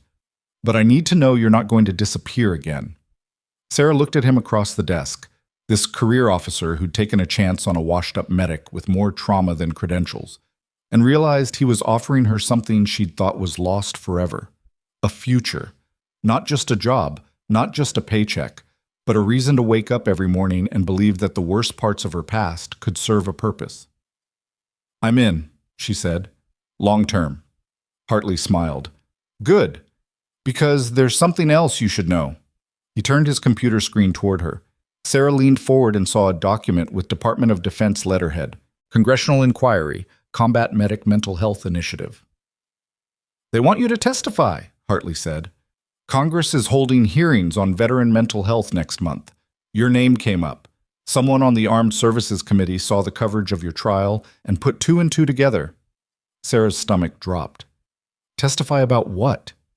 About how soldiers with PTSD can still serve, still contribute, still save lives. He met her eyes. They want to change the narrative that mental health issues mean automatic discharge. Use you as proof that healing and service aren't mutually exclusive. I'm not a politician. No, you're something better. You're a soldier who survived and didn't quit. That's what they need to hear. Sarah stared at the document until the words blurred. Testifying before Congress meant national attention, meant cameras and questions and people dissecting every choice she'd ever made. But it also meant changing the system that had failed her, that had failed thousands of soldiers just like her. When? She asked. 4 weeks. D.C. Full committee hearing. Hartley closed the laptop. Sleep on it. Let me know tomorrow. Sarah didn't sleep on it. She called Danny that night and told him everything. You have to do it, he said immediately. I haven't decided yet. Yes, you have. You're just scared. He was right, of course. She was terrified. But fear had never stopped her before. Come with me? She asked. To D.C.?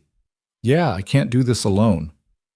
Sarah, you're the least alone person I know. But yes, obviously yes.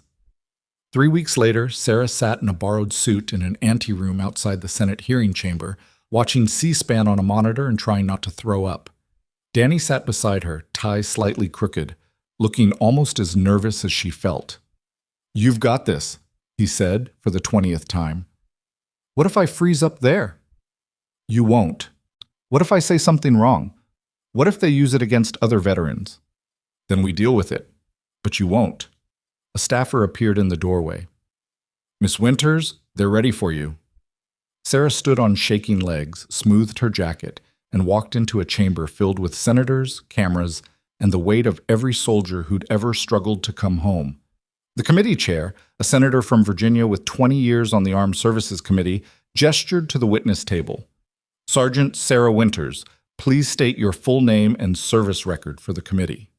Sarah sat, adjusted the microphone, and looked directly into the cameras.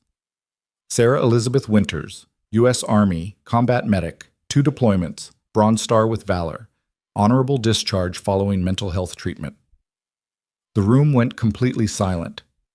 And then the questions began. They weren't gentle. Senators asked about her PTSD diagnosis, her discharge, her struggle to function in civilian life. They asked about the diner shooting in clinical detail, what she'd seen, what she'd done, whether her training had saved Danny or whether she'd gotten lucky. Sarah answered every question with the same brutal honesty she'd brought to the trial. I have PTSD, I probably always will, but that doesn't mean I'm broken. It means I saw things that changed me, and I had to learn how to carry that weight without letting it destroy my life. And you believe soldiers with PTSD can continue serving? One senator asked. I believe we throw away good soldiers because we don't know how to help them heal while they're still in uniform. We discharge them, tell them to figure it out alone, and then act surprised when they struggle. Sarah leaned forward. I got better because I found purpose again, Because someone gave me a second chance to use my skills. How many soldiers could we save if we did that while they were still serving? Ms. Winters, some would argue that soldiers with mental health issues are a liability in combat. And some would argue that soldiers who've survived combat and come out the other side understand pressure better than anyone, that they make better decisions because they know the cost of getting it wrong. Sarah's voice hardened. I saved a Marine's life while I was bleeding out from a shotgun wound. You think that's a liability? The chamber erupted into whispers. The senator who'd asked the question looked like he regretted it. The committee chair gavelled for order. I think the witness has made her point. The hearing continued for another 90 minutes. Sarah answered questions about her training program, about resilience, about what the military could do differently. She didn't sugarcoat anything, didn't pretend healing was easy or that PTSD could be cured with willpower, but she also didn't let them dismiss soldiers like her as damaged goods. When it finally ended, when the chair thanked her for her testimony and released her from the witness table, Sarah stood on legs that had gone numb and walked out of the chamber into a hallway packed with cameras. Reporters shouted questions. Photographers jockeyed for position. Someone shoved a microphone in her face. Danny appeared like a shield, creating space, guiding her toward an exit. They made it outside into the D.C. afternoon, humid and thick after Montana's cold, and Sarah finally let herself breathe. That was, she started. Incredible, Danny finished. You were incredible. I think I just pissed off half the committee. Good. They needed it. Sarah's phone buzzed. A text from Colonel Hartley. CNN wants an interview. So does NPR. And about 15 other outlets. How do you want to handle this? Sarah stared at the message, then at Danny, then at the Capitol building behind them, where she'd just told her truth to the most powerful people in the country. I want to go home, she said. Montana? No, Georgia, Fort Benning. She smiled. Home. They flew back that night. Sarah slept for 12 hours straight and woke to find her testimony had gone viral. Clips circulating on social media, op-eds being written, veterans organizations calling it a watershed moment. But what mattered most was the email waiting in her inbox. Sergeant Winters, your testimony reached my daughter. She's a combat medic stationed in Germany, struggling with the same things you talked about. She's been considering discharge because she thought PTSD meant she couldn't do her job anymore. After watching you, she's staying. She's getting help. She's going to keep saving lives. Thank you for showing her that's possible. A grateful father. Sarah read the email 3 times, and on the third read, she finally understood what Marcus Webb had tried to tell her 6 years ago. She hadn't failed. She'd just survived long enough to keep making a difference. The program at Fort Benning expanded faster than anyone anticipated. Within 6 months, Sarah was training not just Army medics, but Navy corpsmen, Air Force pararescue, even a few CIA contractors whose files were so classified she wasn't allowed to see them. Her curriculum became the new standard. Her methods were adopted across every branch. And slowly, the narrative began to change. PTSD stopped being an automatic disqualification. Soldiers started getting treatment while staying in service. The suicide rate among combat medics dropped for the first time in a decade. Sarah didn't take credit for all of it, but she knew she'd been part of the shift. A year after the congressional testimony, Danny proposed.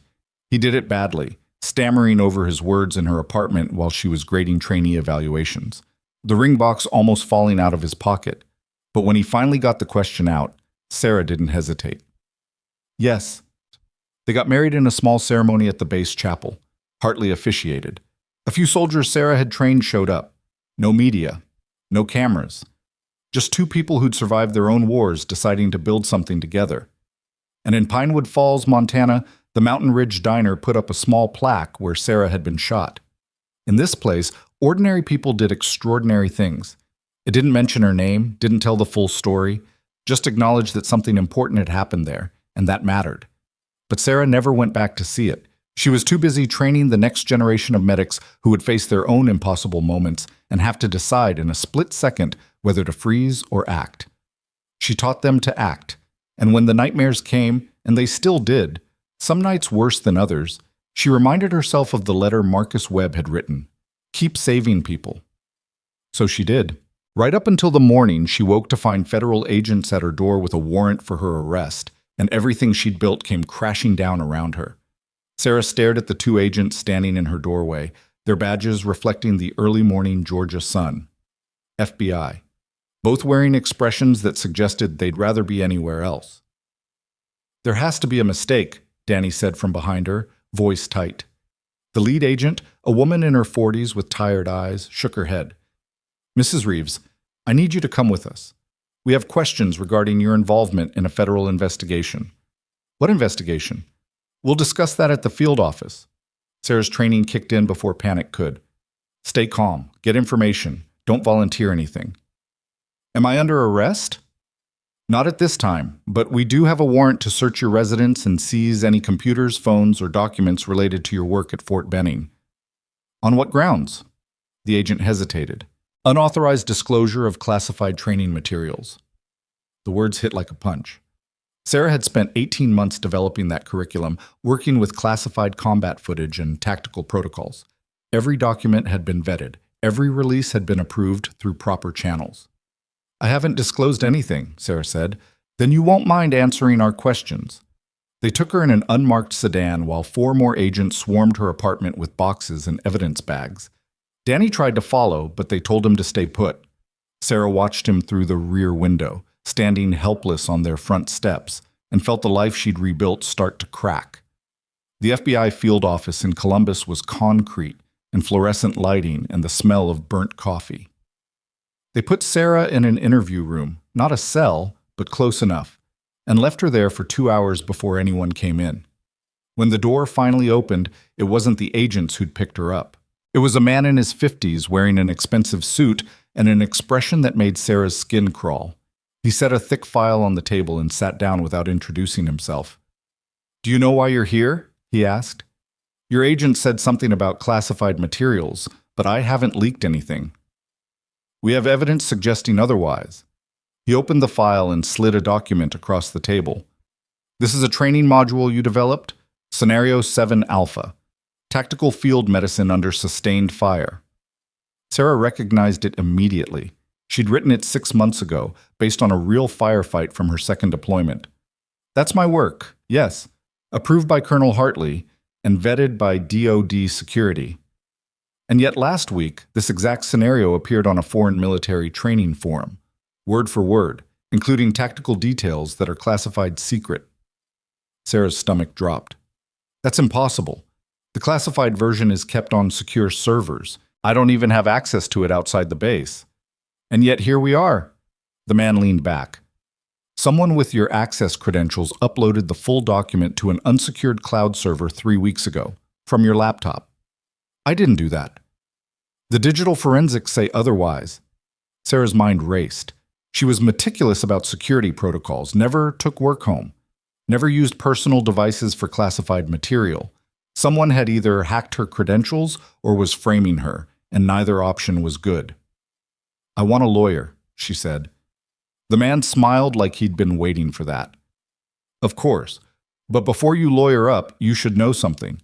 If this goes to trial, we'll have to examine your entire service record, including the circumstances of your discharge." The threat was clear. They'd drag her PTSD diagnosis through court, make her look unstable, unreliable, destroy the reputation she'd spent 2 years rebuilding. "I didn't leak anything," Sarah repeated. "Then prove it." They kept her for 6 more hours, different agents rotating through with the same questions phrased different ways. "Where did you store the files? Who else had access? Did you discuss classified information with anyone outside approved channels?" Sarah answered carefully, consistently.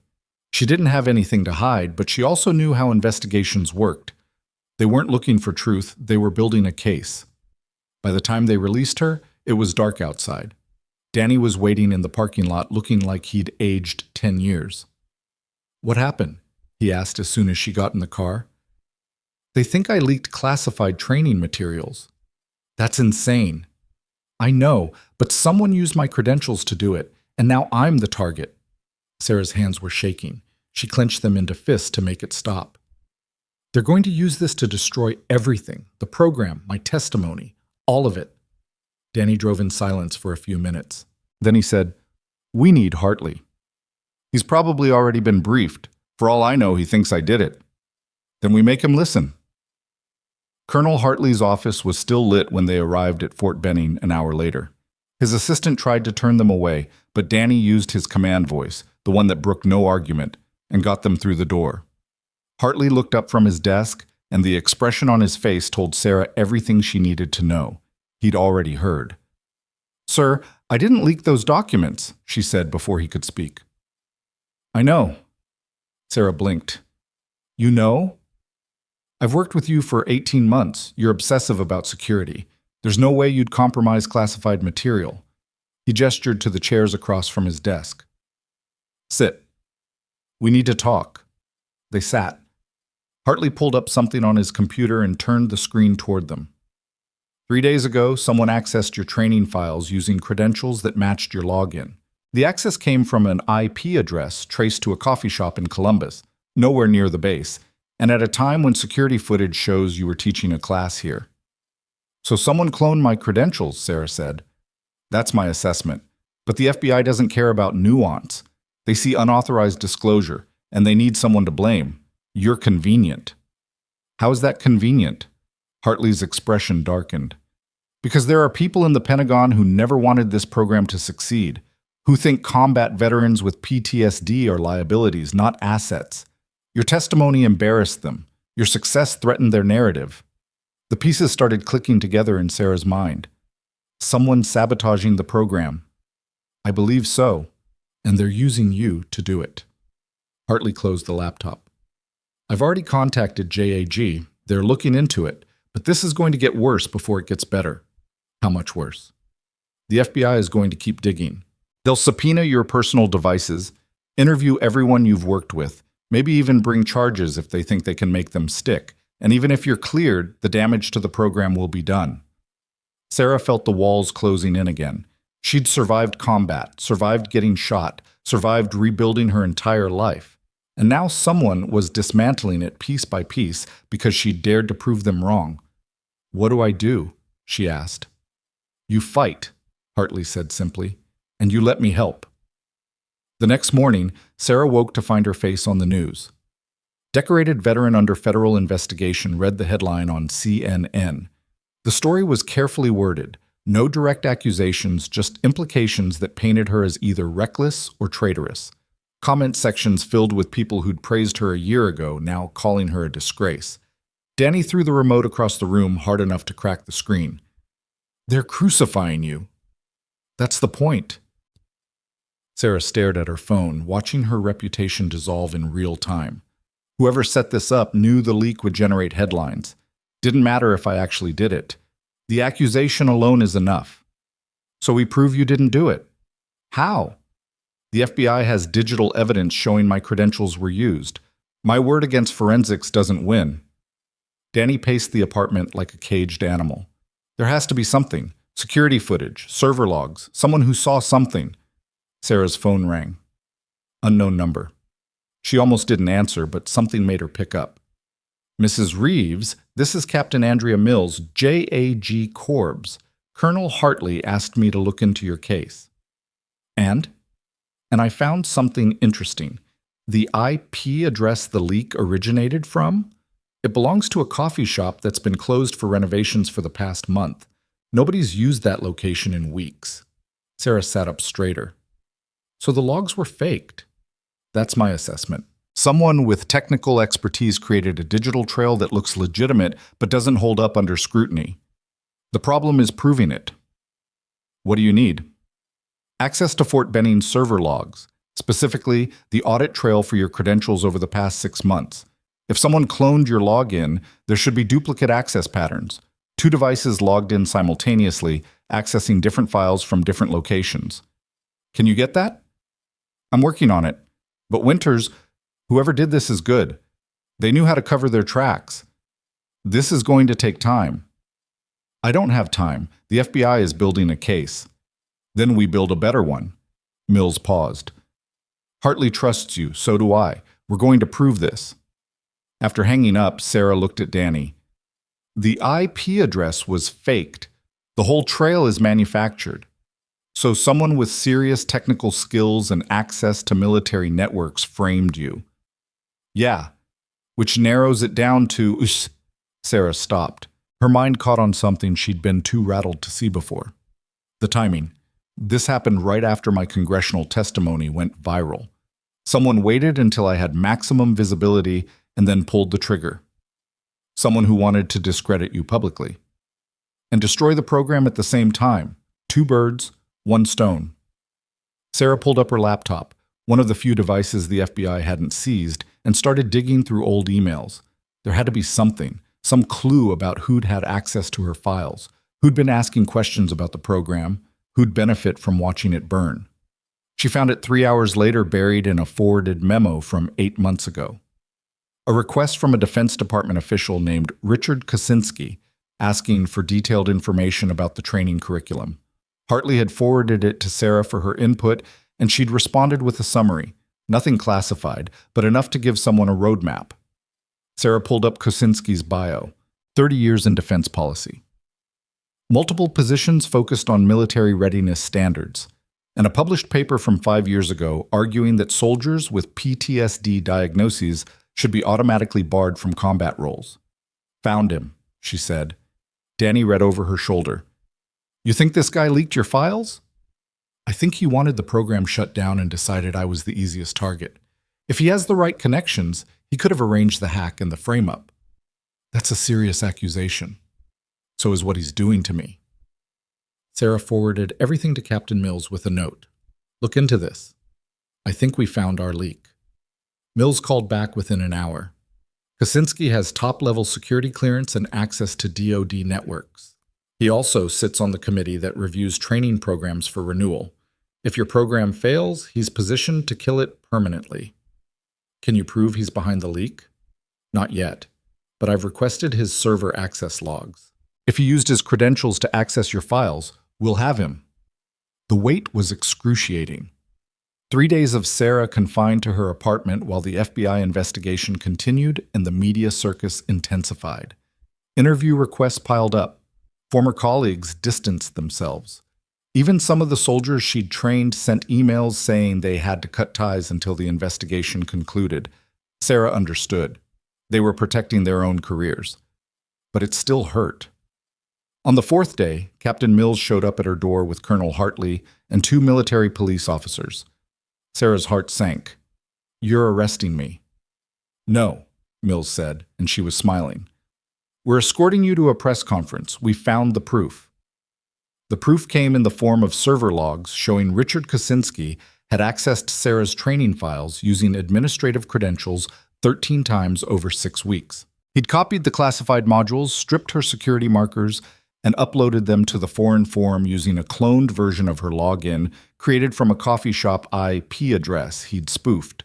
But the real smoking gun was an email Mills had uncovered through a subpoena. Kosinski, writing to another DoD official, "The Winners program is gaining too much traction. We need to shut it down before it becomes policy. I'm working on a solution." The solution had been framing Sarah for espionage. The press conference was held at Fort Benning with full military honors. Hartley stood at the podium flanked by JAG officers and read the findings in a voice that carried the weight of institutional authority.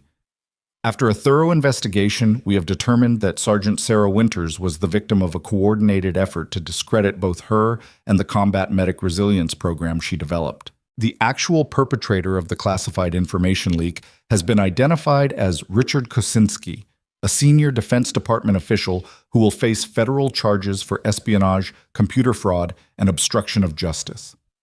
Cameras flashed. Reporters shouted questions. Hartley ignored them and continued. Sergeant Winters has been fully cleared of all suspicion. Her security clearance is reinstated, and the program will continue under her direction. The Department of Defense owes her an apology and our gratitude for her continued service despite these false accusations. Sarah stood off to the side, trying to process what was happening. Cleared. Vindicated. The nightmare over as fast as it had started.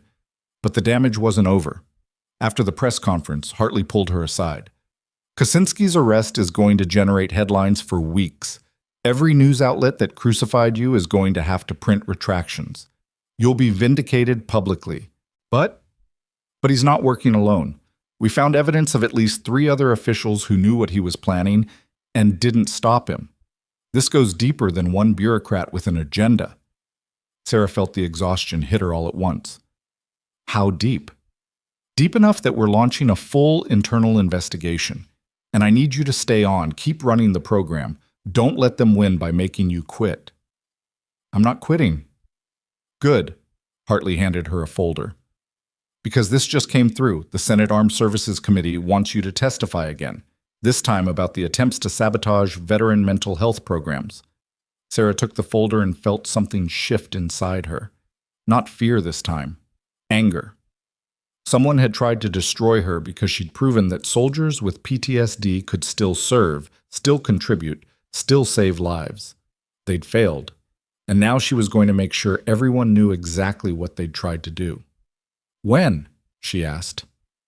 2 weeks. Same committee, different questions. Hartley met her eyes. They want blood this time, Winters. Give it to them. The second congressional hearing was nothing like the first. Sarah walked into the chamber wearing her full dress uniform with every medal she'd earned, and the message was clear. You tried to break me and failed. Richard Kosinski sat in the gallery in handcuffs, flanked by federal marshals. His face was pale, his expensive suit rumpled. He wouldn't meet Sarah's eyes. The committee chair opened with a statement that made headlines before Sarah even spoke. This committee has uncovered a systematic effort by certain Defense Department officials to undermine programs designed to help veterans. What we're about to hear represents not just an attack on one soldier, but an attack on the integrity of our military's commitment to those who serve. Then they called Sarah to testify. She told them everything. The frame-up, the manufactured evidence, the coordinated media campaign designed to destroy her credibility, and she didn't hold back about why it had happened. They tried to silence me because I proved something they didn't want to accept, that soldiers with PTSD aren't broken, that mental health struggles don't disqualify you from service, that with the right support, veterans can continue making a difference. Sarah's voice was steady, cold. They couldn't argue with my results, so they tried to destroy me instead. That should terrify every service member watching this. The questioning that followed was brutal, but this time the brutality was aimed at Kosinski and the officials who'd enabled him. Did you at any point suspect that Ms. Winters was being framed? One senator asked a DOD official who'd been copied on Kosinski's emails. There were irregularities, but that's a yes or no question. I had concerns, and yet you did nothing. I didn't have proof. You had emails explicitly discussing shutting down her program. You had access to the same server logs that eventually cleared her. You did nothing because you agreed with the goal, even if you didn't approve of the methods. The official had no answer for that. By the end of the hearing, 3 more Defense Department officials had been placed on administrative leave pending investigation. Kosinski's conspiracy was unraveling in real time, broadcast live on C-SPAN. Sarah walked out of that hearing and straight into a crowd of veterans who'd gathered outside the Capitol building. There were hundreds of them, active duty soldiers, combat medics, veterans from every branch and every era. They stood at attention as Sarah emerged, then broke into applause that echoed off the marble buildings. Danny found her in the crowd, wrapped his arms around her, and whispered, "You did it." "We did it," Sarah corrected. That night, the DOD issued a formal apology. The FBI closed its investigation with a statement clearing Sarah of all wrongdoing, and the Combat Medic Resilience Program received full funding for the next 5 years, along with a mandate to expand to all military branches. Sarah's phone exploded with messages, soldiers thanking her, medics asking for advice, veterans saying she'd given them hope. But the message that mattered most came from Colonel Hartley. They tried to destroy you and instead made you untouchable. Well played. Sarah sat on her apartment balcony that night, Danny beside her, and watched the Georgia sunset paint the sky in shades of fire. "What now?" Danny asked. "Now we train more medics, testify if they need us, keep building something that actually helps people." "And Kosinski?" "Let the justice system handle him." Sarah paused. "I'm done fighting battles in courtrooms. I've got work to do." 3 months later, Richard Kosinski pleaded guilty to espionage and fraud charges in exchange for a reduced sentence. 20 years in federal prison. The other officials involved received censures, demotions, forced retirements. The program Sarah had built became mandatory training for all combat medics across every branch of the military. And in a small ceremony at Fort Benning, Sarah received a letter from the Secretary of Defense personally, thanking her for her service and resilience. She framed it next to Marcus Webb's letter in her office. Both reminders that some battles are worth fighting, even when victory costs everything you have. But late one night, cleaning out old files from the investigation, Sarah found something that stopped her cold, a classified memo buried in the discovery documents.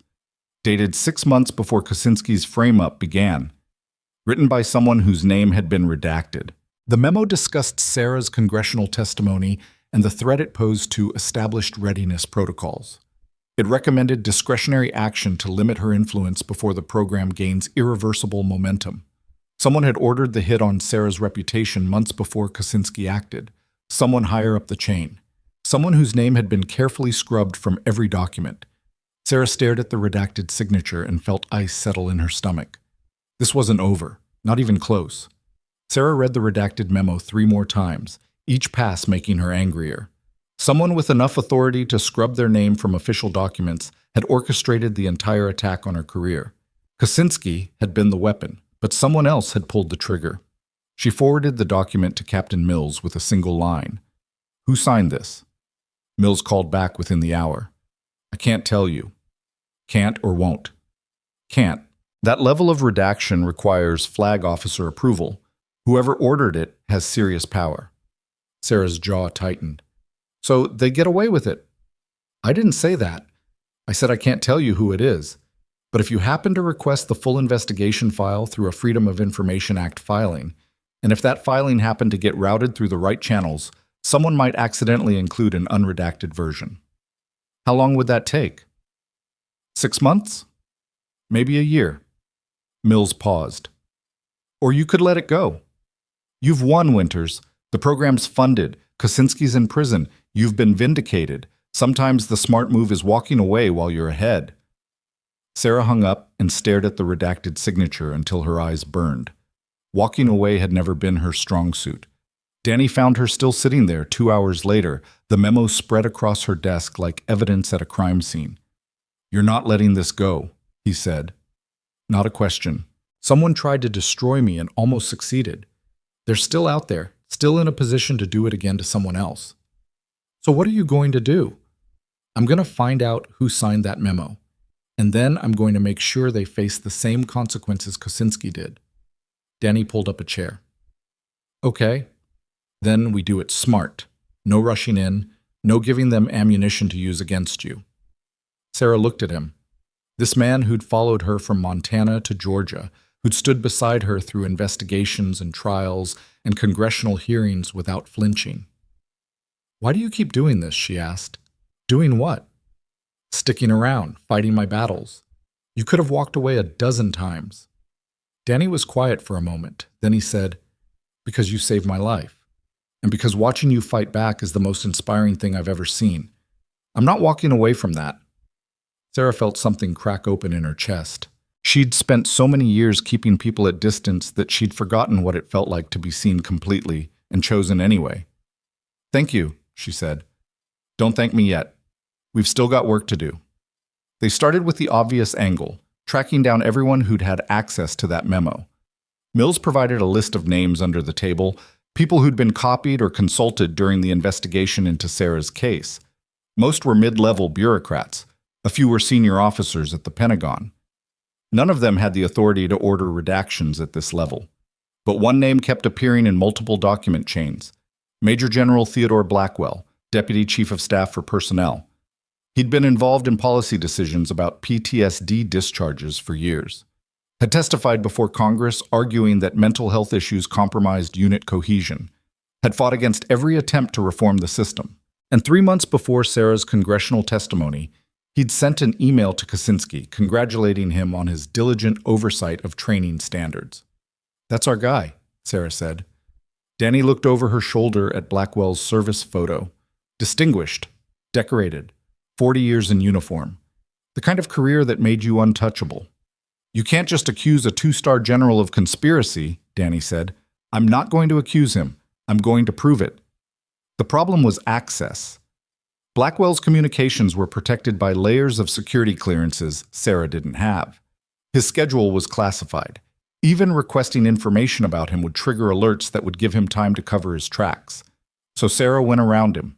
She started with the soldiers, the medics she'd trained over the past 2 years who were now deployed around the world. She sent out a carefully worded message through encrypted channels asking if anyone had experienced pushback or interference related to the resilience program. The responses came back within days. Dozens of them. Stories of superior officers questioning the training, of unit commanders refusing to implement the protocols, of soldiers being told the program was under review or not proven effective. And in 3 cases, soldiers reported direct contact from someone at the Pentagon asking detailed questions about Sarah's teaching methods and personal conduct. The common thread: all 3 had been contacted by the same person. A civilian DoD analyst named Margaret Voss, who worked directly under General Blackwell. Sarah ran Voss's name through every database she had access to. The woman had been with Defense for 15 years, always in positions adjacent to mental health policy. She'd authored reports recommending stricter psychological screening, had argued against funding for PTSD treatment programs.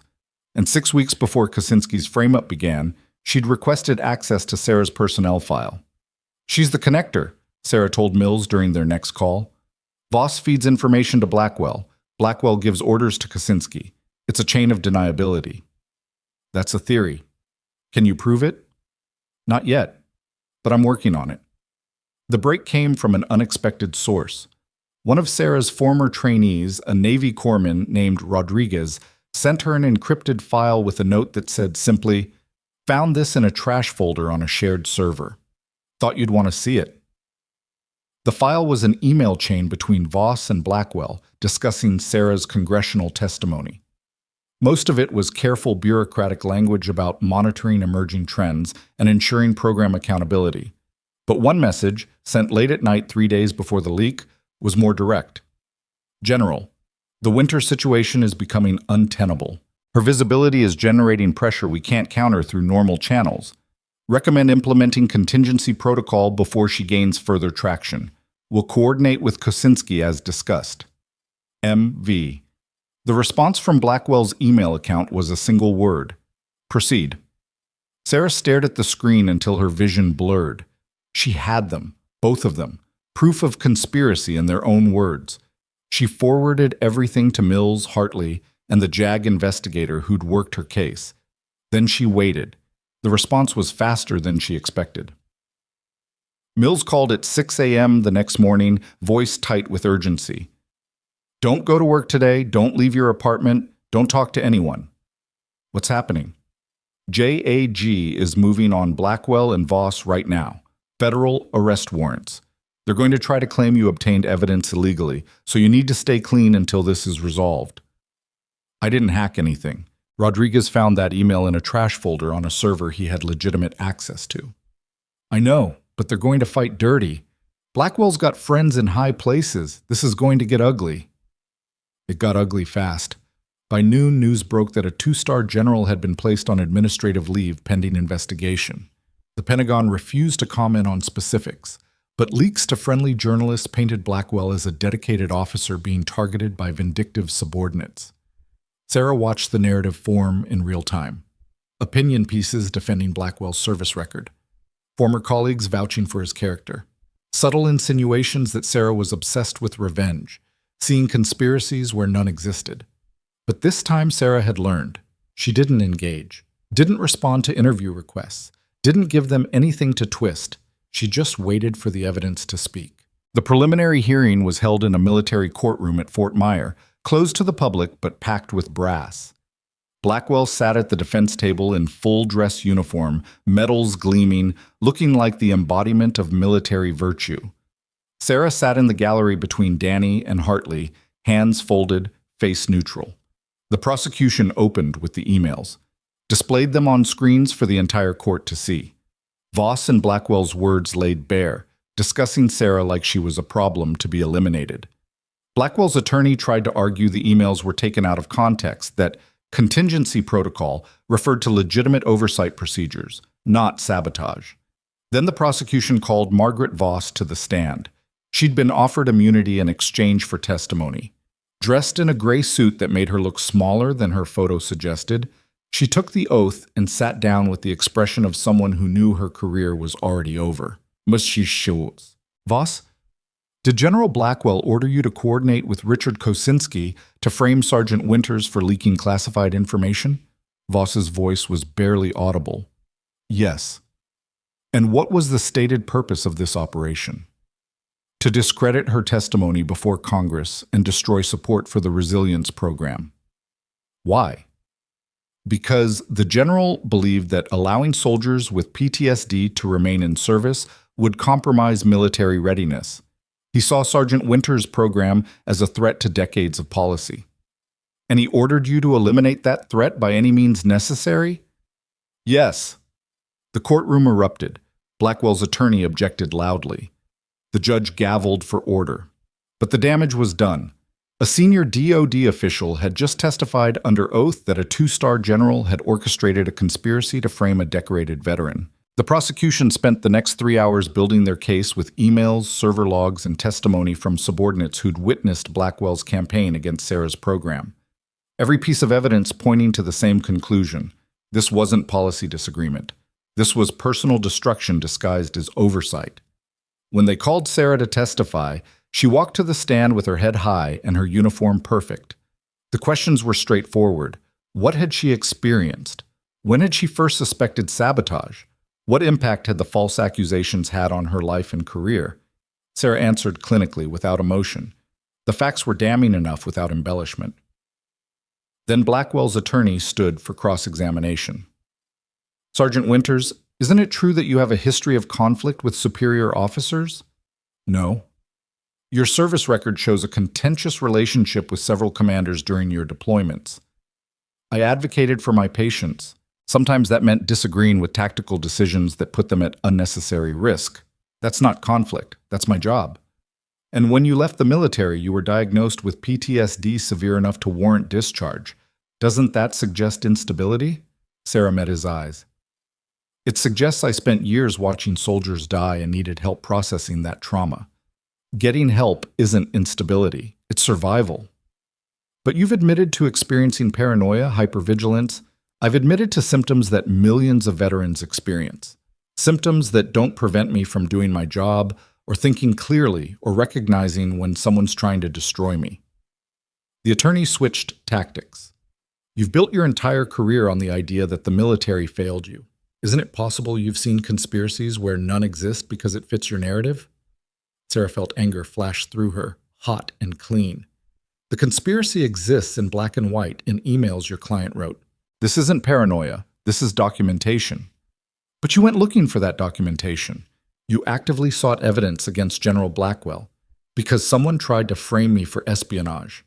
Sarah's voice was hard now, no longer clinical. I had every right to find out who was behind it.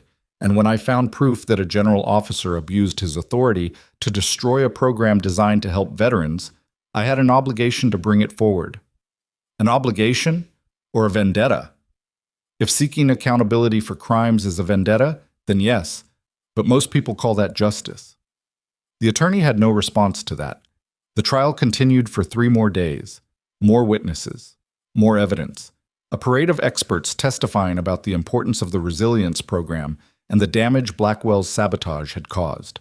On the final day, the prosecution rested with a simple statement. General Blackwell used his position and authority to persecute a decorated veteran because she challenged his outdated beliefs about mental health. He conspired to commit espionage, frame an innocent woman, and destroy a program that was saving lives. The evidence is overwhelming. The verdict should be too. The military tribunal deliberated for 6 hours. When they returned, the lead officer stood and read the verdict in a voice that carried across the silent courtroom. On all charges, we find the defendant guilty. Blackwell's face went white. His attorney slumped. Sarah felt Danny's hand find hers and squeeze. Sentencing came 2 weeks later. The tribunal stripped Blackwell of his rank, revoked his pension, and sentenced him to 15 years in military prison.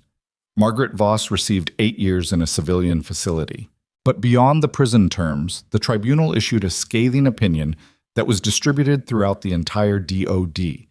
It condemned the systematic persecution of a veteran who had the courage to challenge failed policies and mandated immediate review of all mental health discharge procedures.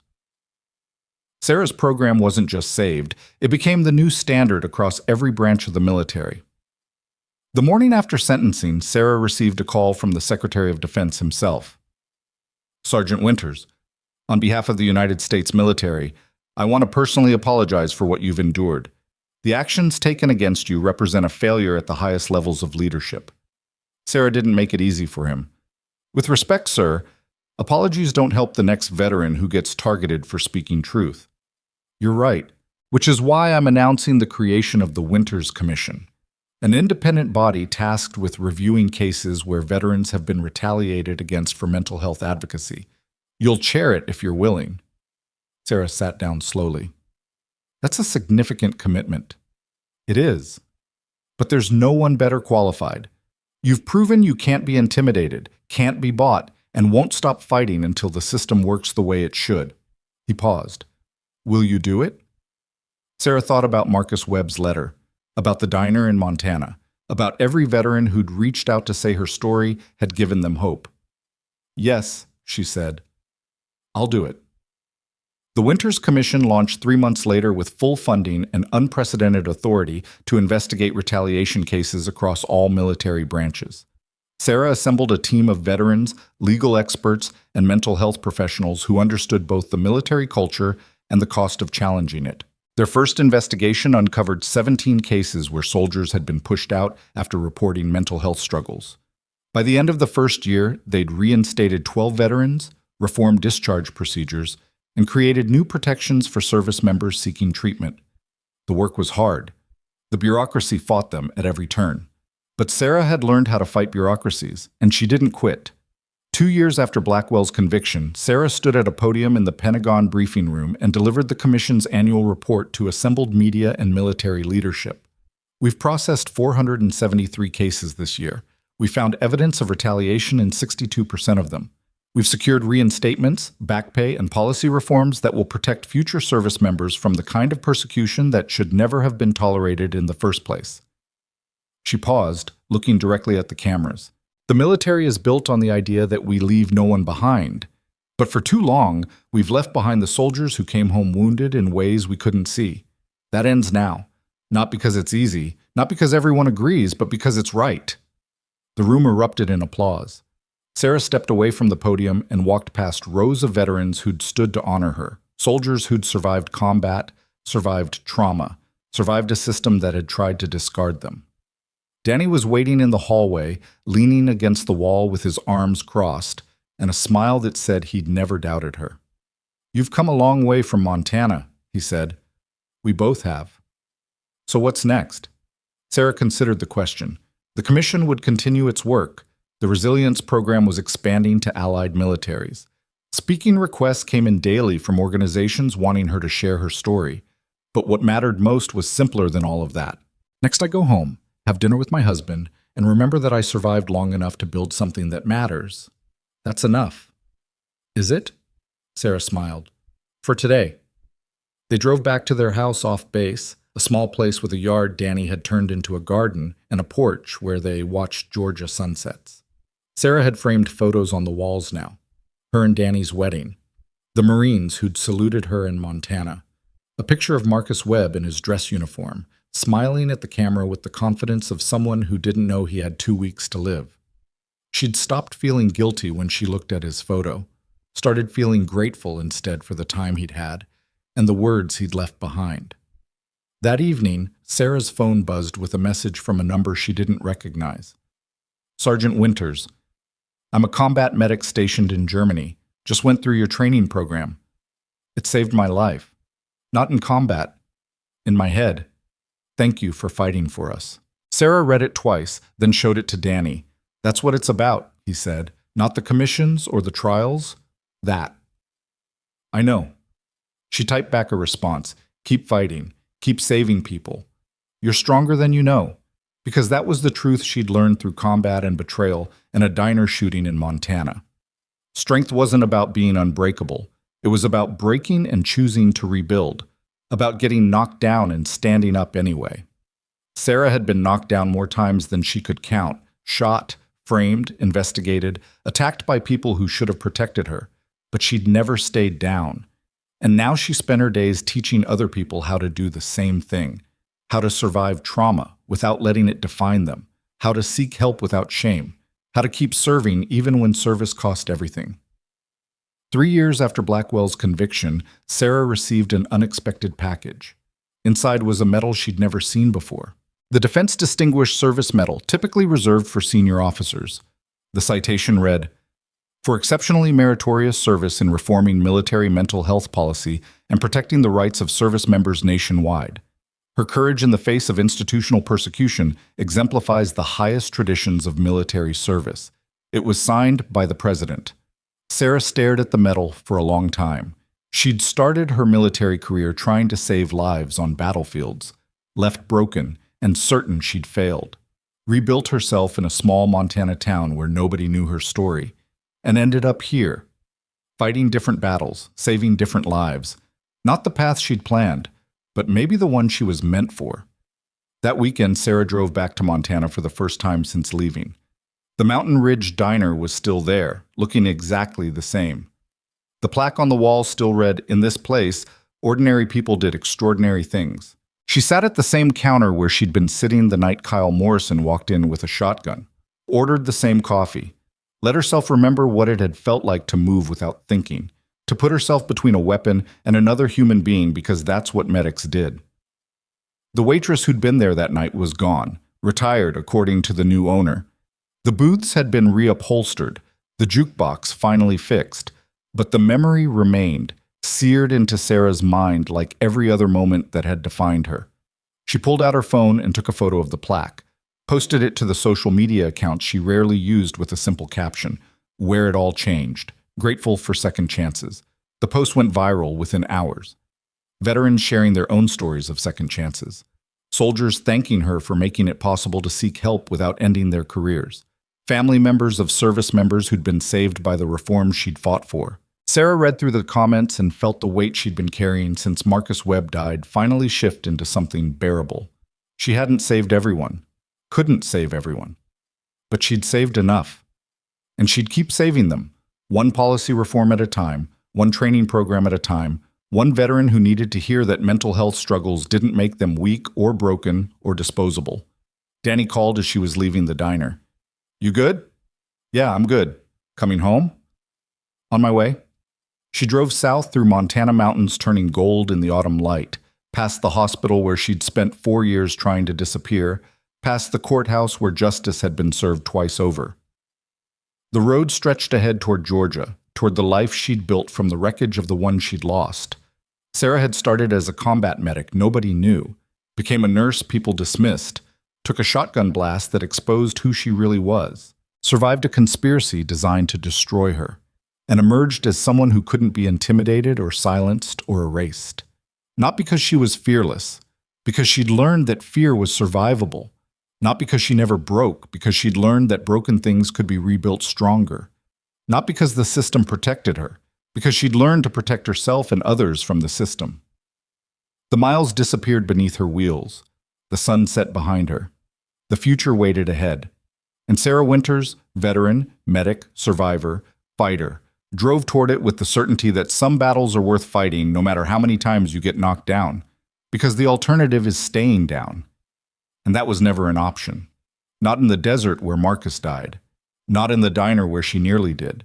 Not in the courtroom where they tried to destroy her reputation. Not in the Pentagon where she'd rebuilt the system that failed her. Some people are built to survive. Others are built to fight.